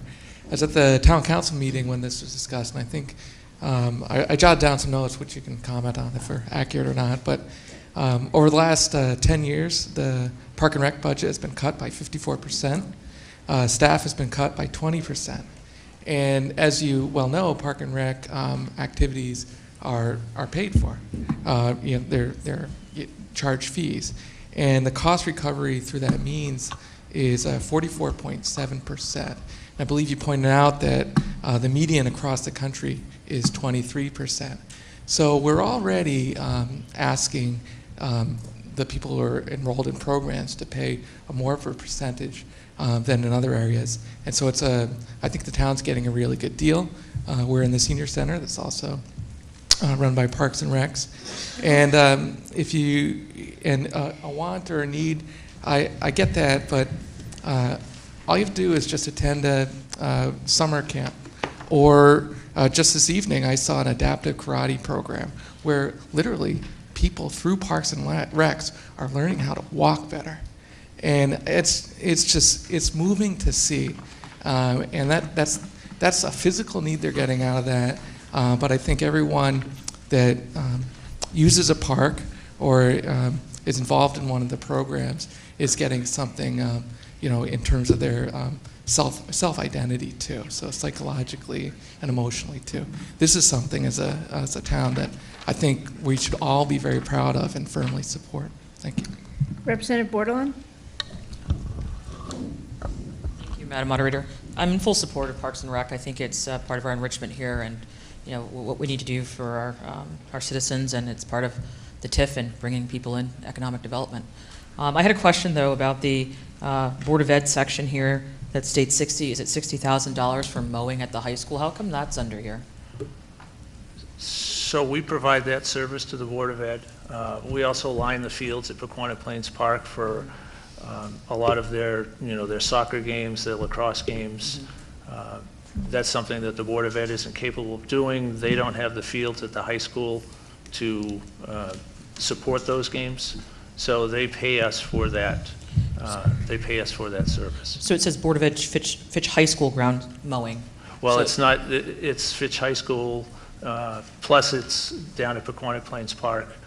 So it's not just the high school that we're maintaining for them. And are they, I guess I'm curious, I'm just once again new to this, I wonder, their budget's pretty hefty, they're not contributing back anything to this? Because what I'm saying is that $60,000 that you guys could be using for something else. Do they refund that back to you? Yeah, they're paying us the $60,000 They do pay. for that Thank you. service, yes. That's the financing plan you're looking at. Yes. Representative Mello Miller? Yes, I wanted to comment on Representative Kotowski and cutting the number down. So I was also at the town council meeting, and it was explored. In fact, Councilwoman Franco asked about increasing revenue, if we could, in some way in Parks and Rec. She suggested concession stands, or maybe we could do a concession stand at Esker Point Beach, and it was brought up that there's not enough volume for concessions. So I believe that other areas for increasing revenue so that not much had to get cut was explored. Also, as it is, there have been other, for instance, staff is having to mow and weed because volunteers cannot use power equipment. So there are certain things that while it would be nice to cut, and we could maybe, let's say we get volunteers to do certain things. Some of these things, like for insurance purposes, volunteers can't use power equipment, so therefore we still have to use staff to cut the grass. So there's a lot of things that have gone into this that I think Director Barry has explored, and correct me if I'm wrong, to find other streams, to find the money. And in fact, there are, the fact that the beach groomer, so we can't get rid of the seaweed to increase people to come to the beaches, is cut out of this already, shows how bare bones Parks and Recreation is getting. So that's my comment. Thank you. Representative Richards? Thank you, Madam Moderator. I just wanted to say that I greatly value the programs at Parks and Rec for my own family and for the community. Their programs from kids who are just born up through all ages, and for that reason, I'm supporting the first number that we have here. Thank you. Representative Washington? I'm also in favor of the first number, the $1,529,832. I don't go to the park that often, but my grandkids, they always go to the park. They love the park. The programs are great that you offer. I was just curious, though, when you said you would close neighborhood parks, what parks were you talking about? I guess that would depend on who voted for what. No, I'm kidding. I'm kidding. Yeah, that would be an extremely difficult decision to make, and it is not something that the staff has looked at yet. Representative Whitehouse? If we're looking at that $100,000 in closing neighborhood parks as a nice to have versus need, there's other nice to haves we look at too. We don't need to fix all the roads as soon as they're not good. I mean, people can just get SUVs and we can leave potholes in the side streets. There's not so much traffic there. We could cut the police, We could get pistol permits and defend ourselves. It's a nice to have. For over 100 years, most towns didn't have a police department. But seriously, the Parks and Rec Department is not just a nice to have at $1.5 million, which is less than 1% of the budget, I believe. The Parks and Rec Department is a quality of life issue when people are looking at where they want to live. Representative Katowski mentioned that she sees people coming in from Stonington and from other towns to our events. That's what we want. People from Stonington, Waterford, Ledyard, New London, they're coming to these events, and for some that might be their first experience this town. And then later on, they may be part of a business that's considering where to open their new facility, or deciding where to move, or a friend asks them, where should I go in town? Should I move to your town, or should I move to any other towns? And maybe they'll say, well, I've been to a whole bunch of great events in Groton, and it seems like a really good place. It's difficult to quantify exactly where the difference is, but this is a critical part of economic development, is having these resources. Closing neighborhood parks will be the town that's closing our neighborhood parks because we can't afford it, because we needed to cut $100,000 out of a $120 million budget. And that just doesn't make any sense to me. So I would certainly support the first number, the 1.5 million. And also I do have a question that mentions some of the great events that we do here, including the Groton Fall Festival. Where do the revenues from the Groton Fall Festival go? The revenue from the Groton Fall Festival actually goes into the winter parade that we have. Okay, and so all the money from the Fall Festival pays yes, for the fall? Yes, for the parade? yeah, it pays for the Holiday Lights Parade. All right. That's correct. Thank you very much. Representative Rogers? Just wanted to speak briefly as a heavy user of the Parks and Recreation program, and also as a mother of young children. I can tell you from personal experience that public parks are a lifeline. They are perhaps the most important quality of life asset that a town can offer to young families. I live next door to the High Street Park, and I'm sure that would be on the list. It's a small park. If that's shuttered, oh my God. And I also want to say that I want to applaud Parks and Rec for thinking innovatively about new revenue programs. I participated this year in the Mystic Muddy Mayhem, which brought in hundreds of participants from towns all over for an incredibly well-run and I hope profitable event for our town. So I'm in support of the higher number. My kids and I came here straight from boot camp class at William Seeley tonight. We need these programs. They draw people to our town.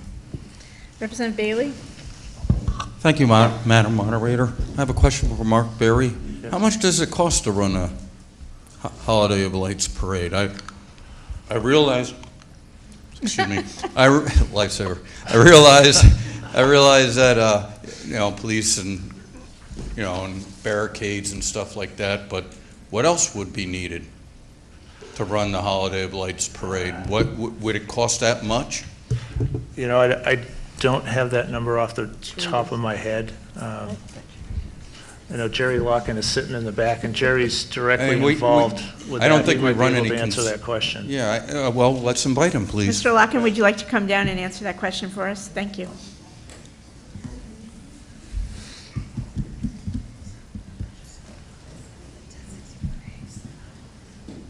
Yeah, but it's not. That's not just for them. Right. I'm Jerry Locken, the manager of Rec Services. In terms of the Fall Festival and the Holiday Lights Parade, just a point of clarification.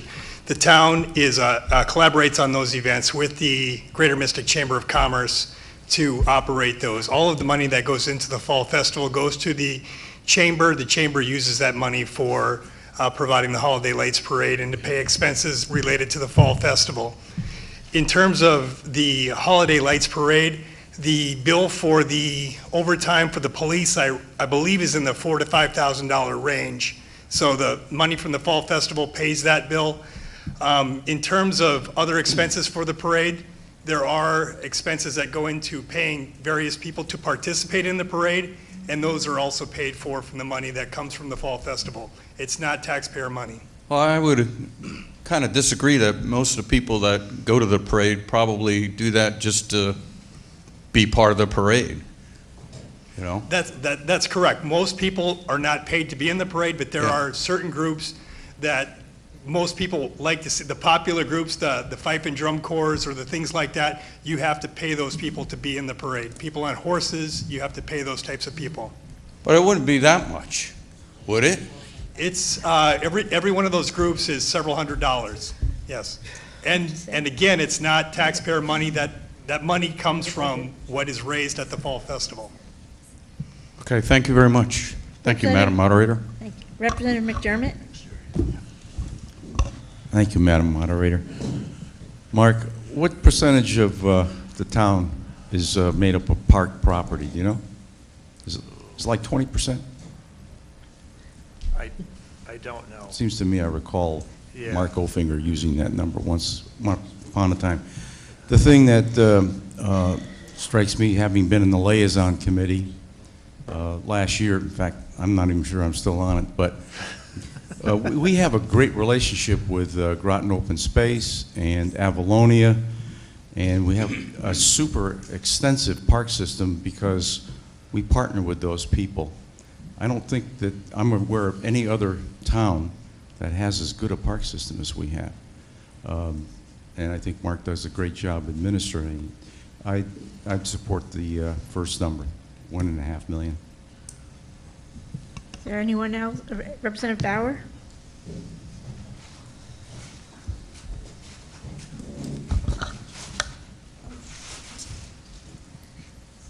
Thank you, Madam Chairman. I think maybe sometimes we look too hard at what a cost might be without remembering that in providing for your children a park, providing a place where your parents can meet other people, providing help for people who can no longer cook for themselves, you have to look at the whole business, not just part of it. I support the first number. Thank you. Any other people who have not yet spoken? Representative Marshall, did you want to speak again? No, okay. All right, are we seeing no more hands up? I think we're ready to take a vote on the second motion, $1,429,832, account 1064, Parks and Rec. All in favor, please raise your hand. Any opposed? Any abstentions? Did you get that okay? Any abstentions? So that motion fails, I believe, 1 in favor, 29 opposed, none, no abstentions. So we have another number on the floor, $1,529,832. All in favor, please raise your hand. Any opposed? Any abstentions? That motion passes, 29 in favor, 1 opposed, no abstentions. Thank you. Moving on to account number 2010, Shennecossett Golf Course. This is on page 161.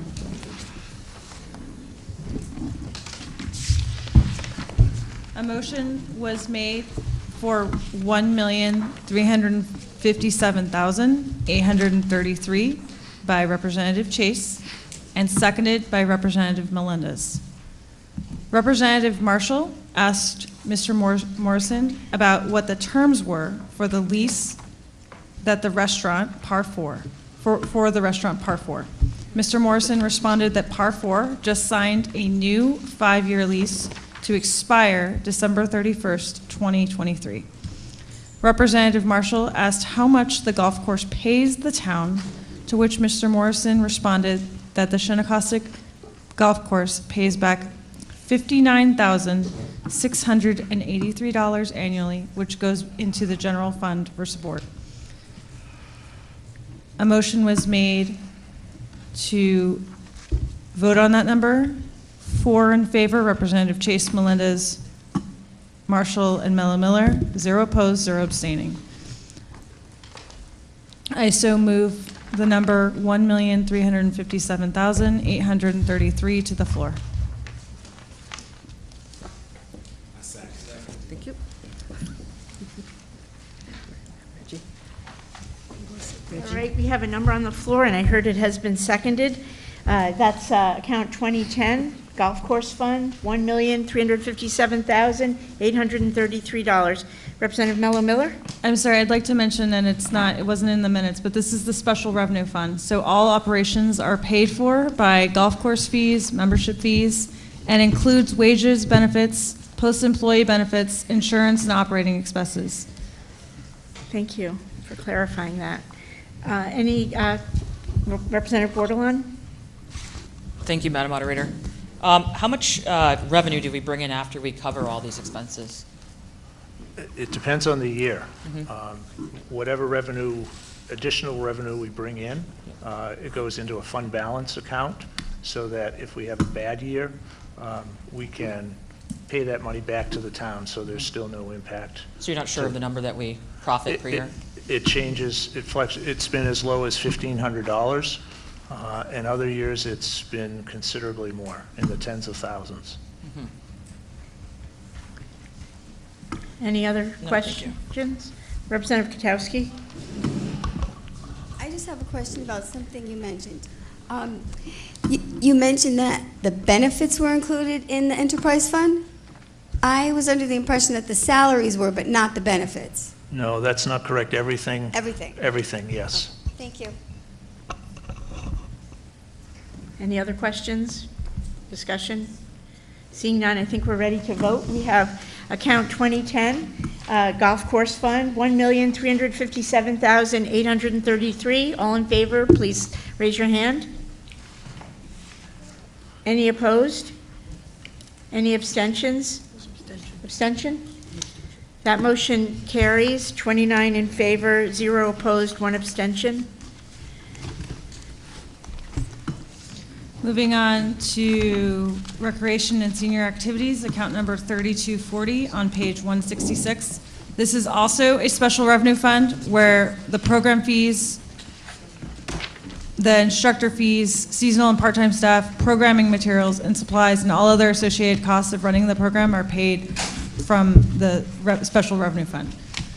A motion was made for $1,093,949 was made by Representative Chase and seconded by Representative Melendez.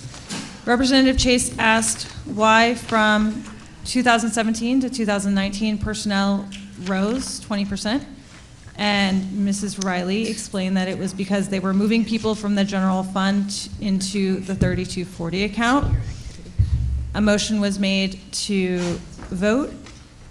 4 in favor, Representative Chase, Melendez, Marshall, and Mello Miller. 0 opposed, 0 abstaining. Madam Moderator, I move $1,093,949 to the floor. Adams. Is there a second to that? Yeah, we've got it. We got it. Perfect. All right, we have a motion on the floor for account 3240, Recreation and Senior Activities, $1,093,949. Is there any questions or discussion on this?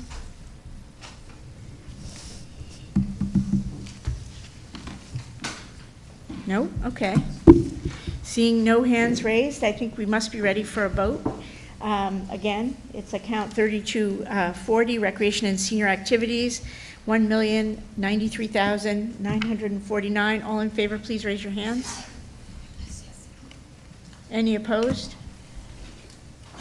Any abstentions? That motion carries unanimously. Thank you. And Madam Moderator, we did adjourn after this account, so would you like? Yeah, let's vote on those minutes then, please. What? What do I say? Just, would you want to make a motion to approve the I make minutes? a motion to approve the minutes. Of the, and just say the date of your meeting. Oh, I'm sorry, I apologize. That's fine, just so we can be straight on I make a it. motion to approve the minutes for April 10th, 2018. Second, we have a motion, it's been seconded. Are there any questions or discussion? Seeing none, all in favor, please say aye. Aye. Any opposed? Any abstentions? Seeing none, that motion carries unanimously. Thank you. So if you want to continue on with the, did you do CIP next? I don't know. Correct, CIP. So the next on the agenda is the CIP Parks and Rec for Spicer Park Dock.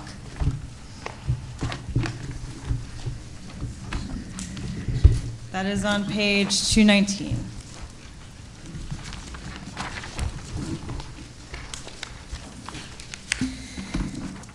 The Parks and Rec Committee met tonight, May 15th, 2018, at 6:08 p.m. Members present for this meeting were Representative Mello Miller, Representative Chase, and Representative Marshall. Absent were Representative Wagner, Representative Frickman, and Representative Melendez. Because 50% of the members were there, a quorum was declared. Also present at the meeting were Director Mark Berry and Mary Jo Riley. The Spicer Park dock, a motion was made for $26,000. It was made for by Representative Chase and seconded by Representative Marshall. Representative Chase asked where the money, the $26,000, was coming from. Director Berry told us that the money would all come from donations. Representative Mello Miller asked how it would work. Director Berry said that they have collected $19,000 from donations for the dock. Representative Chase asked, what about the $60,000 mentioned in the CIP? Director Berry mentioned that it was a self-contained previous project. This CIP is just for the dock. They have 6 to 8 boat racks. People pay for the convenience of keeping their boat down at the dock. This goes into a special fund that funds the boating area. They have collected money for the past 3 to 4 years into the community boating account, which is now going to fund this dock. They are anticipating that they will fundraise the full amount within the next fiscal year. They are also looking into grants to fund it. Representative Marshall asked if we authorize the money now, if we could start construction sooner. Director Berry said that it has to do with the Boating Advisory Board. The dock is at least 30 years old, and many repairs have been made over the years. It now needs to be replaced. It does not have any railings on it and needs a safety feature to be made ADA compliant. Representative Mello Miller asked about ADA compliance. Director Berry mentioned that the dock will also be used for special recreation, adaptive kayaking, etc. Representative Marshall asked if they would need any more money after the approval. What is stopping the director from using the money for something else? To which Director Berry explained that CIP approved projects can only be used for the projects that they're approved for. He said that they still have not put Director Barry, that is, said that they still have not put bids out for the dock, but because it's a small project size, he anticipates at least getting at least 10 different bids for the project. Representative Marshall asked if the top bid goes over $26,000, if they would have to come back. Director Barry stated that they would not come back. They would find another way through fundraising through the boating association mentioned above. Representative Mella Miller asked what happens if they get a lower bid. Director Barry said that the extra money will stay in the community boating fund and fund other community boating projects. Representative Marshall asked what would happen if they got a grant.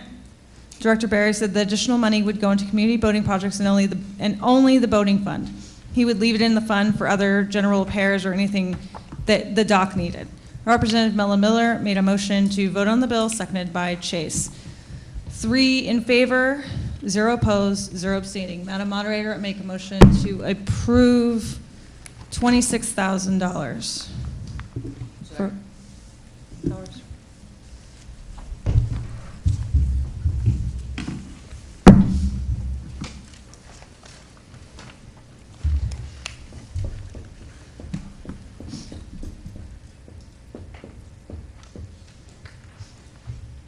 We have a motion. It's been approved for $26,000 for the Spicer Park dock. Spicer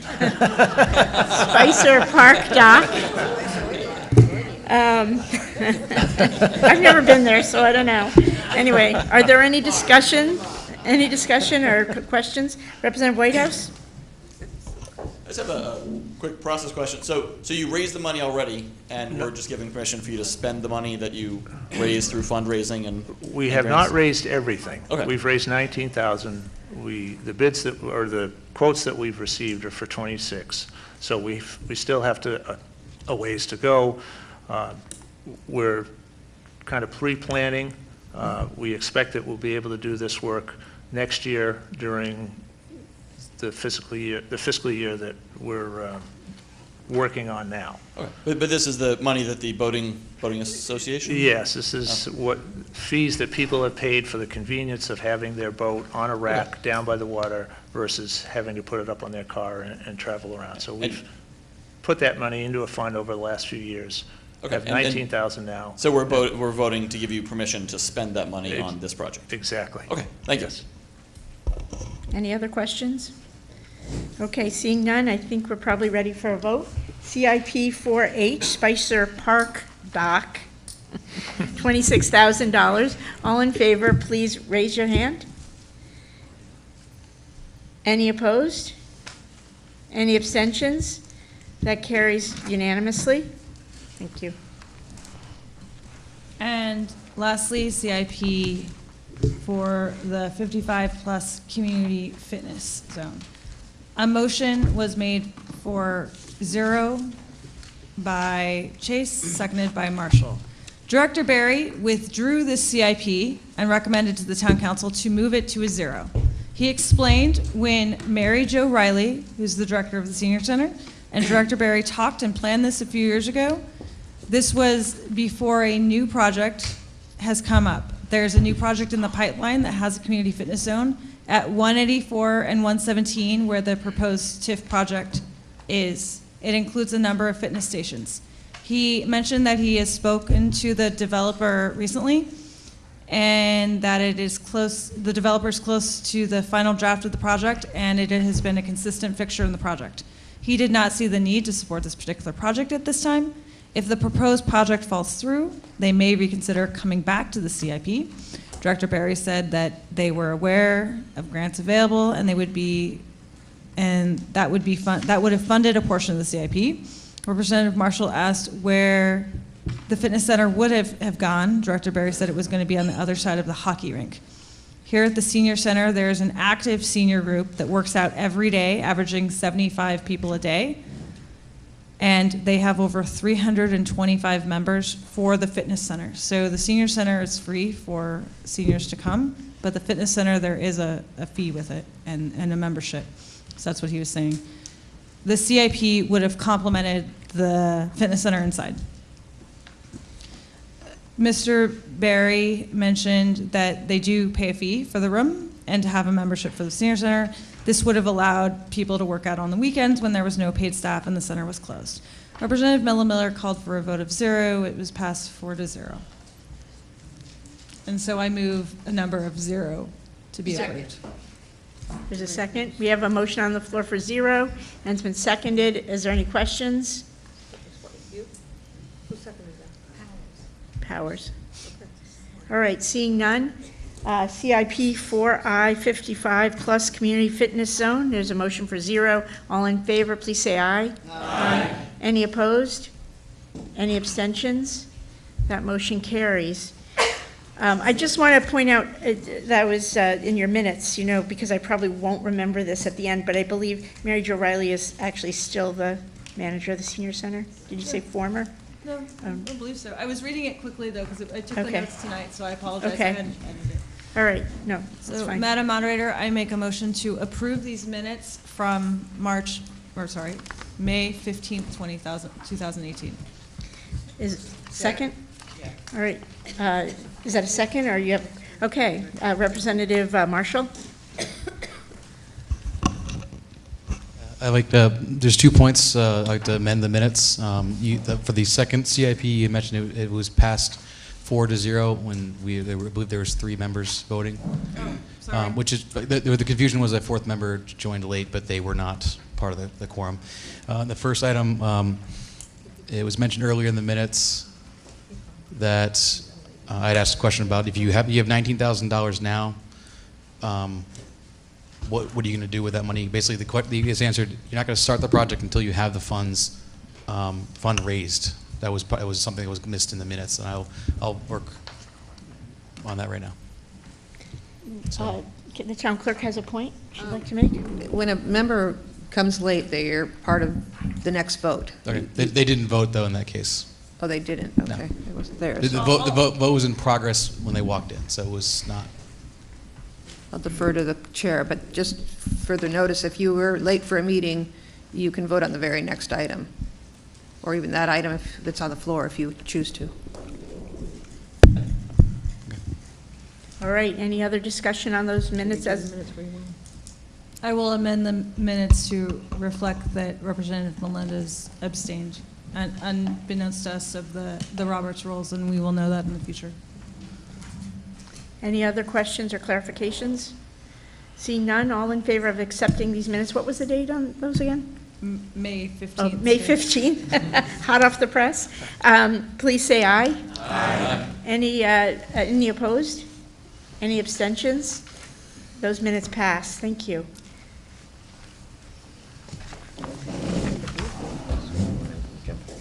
Who's coming up? Is Carter?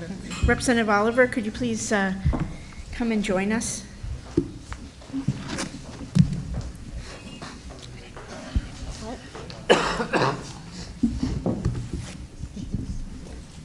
Thank you.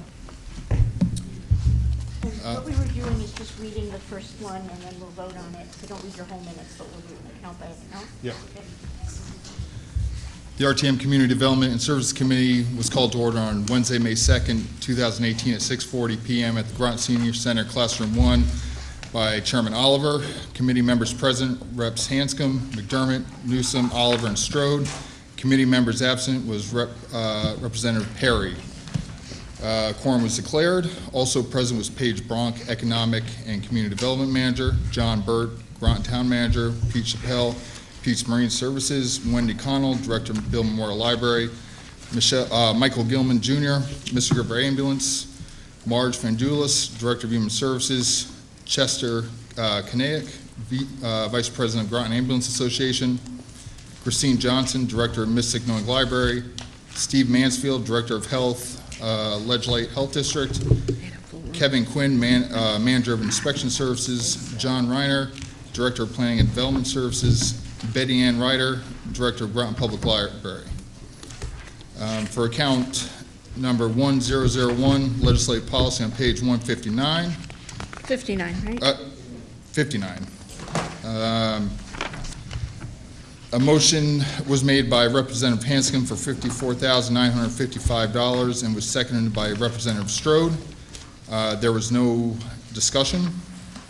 There was a vote was called Vote in favor of $54,955 was by Rep. Hanscom, McDermott, Oliver, and Strode. None opposed, abstaining none. So Madam Moderator, make a motion for $54,955. Any second? Second. We have a motion on the floor. It's been seconded for legislative policy, account 1001 for $54,955. Any discussion or questions? No? All right, seeing none, I think we're ready for a vote. All in favor of $54,955, please raise your hand. Any opposed? Any abstentions?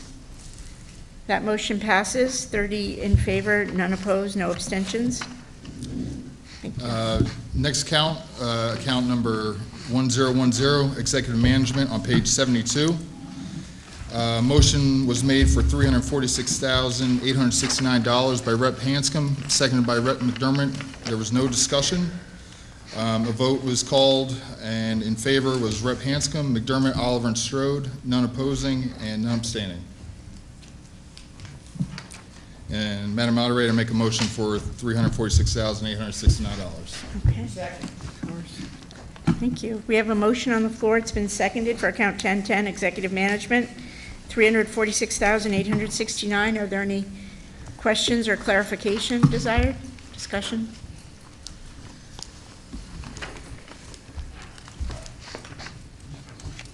No? Representative Merritt. Yes, Madam Moderator, my book shows $336,000. The town council added the $10,000 in for the assistant town manager portion of Bob's salary, the upgrade we did. That came after the budget book, so. Yeah, Dawn has been sending out this handy chart that's useful to look at. Any other questions? Representative Bailey? I'd like to move another number. I'd like to move the town manager's number of $336,869. Is there a second? Good discussion. I'll second. Okay.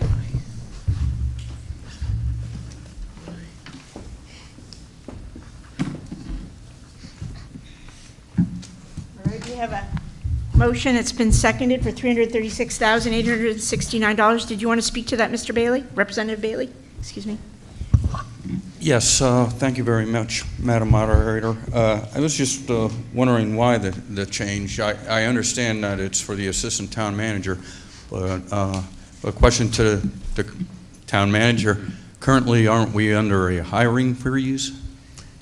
We're more of a hiring review, but and it's not a new hire, it's a job reclassification for an existing employee. But there's also a process, if we were hiring new, that can be added. But well, the question is he's the director of human resources, yet applying for another position that's new. well, he didn't. That's not exactly the. We added just some duties onto his existing position, so he's still the HR director, and we've added some extra duties to allow me to do some other projects, and council thought it was worthwhile to do. And now that he's in a position, we have to. That's the salary. So. All right. Thank you very much. Thank you very much, Madam Moderator. Okay. Any other questions? Representative Whitehouse? So, do I recall we took this 10,000 out somewhere else in human resources, or because it seems like there's an assistant. So the assistant to the town manager is different from the. That's a different position than an assistant town manager. I remember this from watching The Office. Okay, so the assistant to the town manager is someone else, and this is an additional 10,000 for the time you're taking from the director of HR, who's. And this 10,000 was originally going to be put in the human resources budget, but to more accurately reflect those duties, it was moved to this. So it was taken out there and it's being put in here. So it's not a 10,000 increase; it's 10,000 Well, as a whole, it is an increase, but, It is, okay. yeah, but not, within this budget package, it's not. Okay, thank you. Or within Any, what- any other questions? But what proportion of his work is going to be, is that? Approximately 10%. 10%? We're still figuring that out and going Okay. through. He's hitting the ground running, but until you get into it for a while, you don't know exactly how much is going to be spent. Representative Bordelon? Thank you, Madam Moderator. I just hope that this is not going to open up the door where eventually then he assumes the position of the assistant town manager, and now we're spending more money to hire an HR person. If I remember correctly, back before we got rid of the position to save money, what have you. So I'm just curious as to what the direction is, maybe, or is that just the only direction as of now? There's no intent to do a full position. At one point, that was budgeted and just not filled, and then it was eventually dropped. And I have no intention of filling that. There's not the need for that. Okay, thank you. Any other questions, clarification? No, seeing none, I think we're ready to vote on the first motion on that we have, $336,869, which is for account 1010, Executive Management. All in favor, please raise your hand.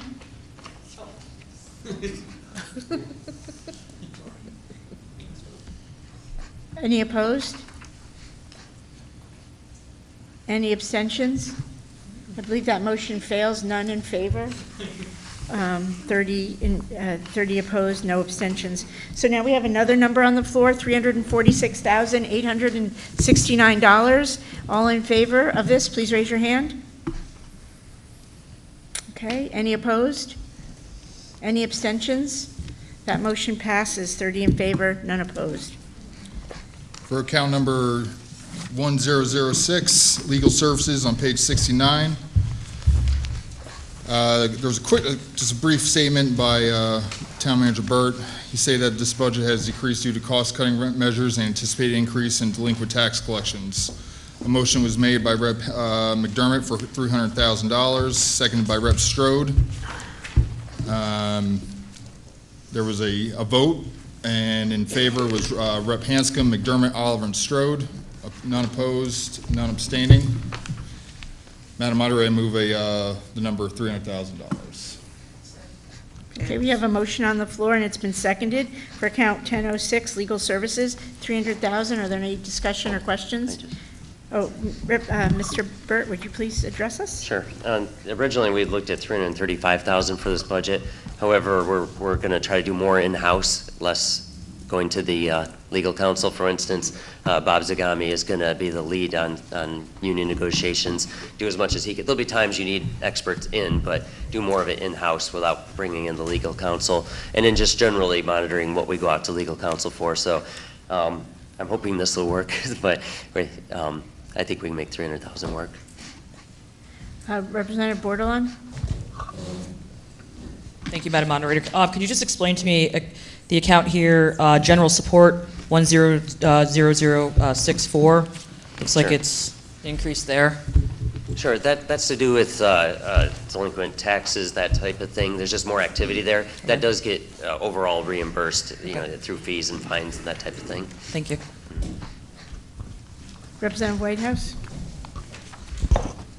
And just to make sure I understand, the town attorney, the $237,000. That's not like an attorney. That's a firm. The firm, the whole firm. We okay. have zoning people. We have the Eileen, the official town attorney. We've got several others. All Okay. depends on what the issue is. All right. Thank you. Representative Marshall? I apologize, but could you repeat what was read from the minutes? I missed the note. I said that the town manager say that this budget has decreased due to cost-cutting measures and anticipated increase in delinquent tax collections. Okay, so Any other questions, clarification? No, seeing none, I think we're ready to have a vote. This is account 1006, Legal Services, $300,000. All in favor, please raise your hand. Any opposed? Any abstentions? So I believe that passes, 30 in favor, none opposed, no abstentions. All right. For account number 1092, Fire Districts pilot on page 189. There was a motion for $246,000 from Rep. McDermott, seconded by Rep. Strode. There was no discussion. A vote was called for the $246,000. All in favor were Rep. Hanscom, McDermott, Oliver, and Strode. Opposed, none. Abstaining, none. Madam Moderator, I move the number of $246,000. Adams.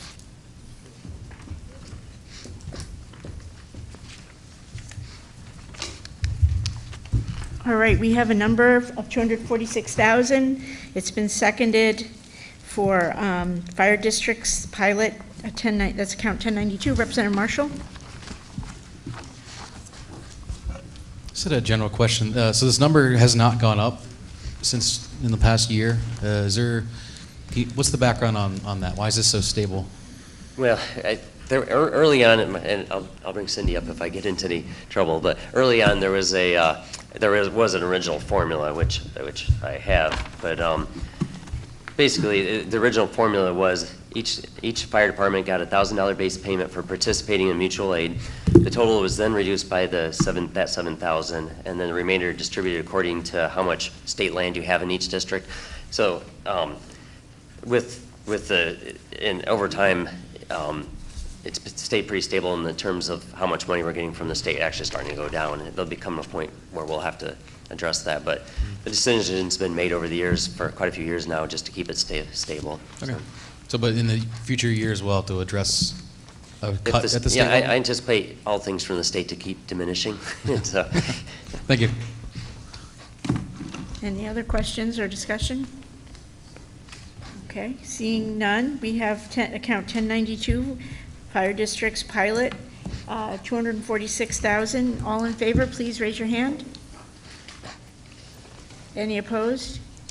Any abstentions? That motion carries, 30 in favor, none opposed. And so we would like to make a motion on your minutes after you finish reading them. Oh, I got to finish them all? Yep. All right. Do you have more accounts? For next week. Yeah, I don't think for Thursday. Wait for that. Yeah. Oh, okay, so you still have accounts on that minutes? Sorry, Yeah. I thought you were done. Okay, so we'll skip that until next week. Okay. You're good. Representative Marshall?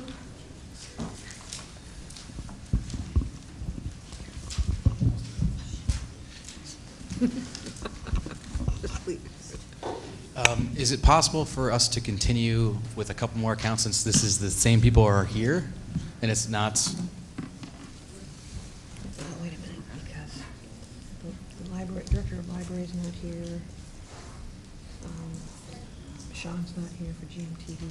You know, that's the problem. Yeah, we don't have any staff here to help us with the ones we were going to do.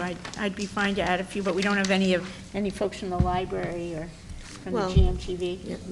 If you have questions, I mean, we could do them, but if you have questions, we wouldn't be able to have anyone but Mr. Burt. I hear grumbling behind me that we should not do that, so I'll withdraw the question. People are eyeing you. Yeah. People like to get out before 11. Crazy. All right, so seeing that we're at the end of this, is there a motion to recess? White House and regulation. All right, all in favor, say aye. Aye. Any opposed? Any abstentions? You're good to go. We'll see you next Thursday. This Thursday.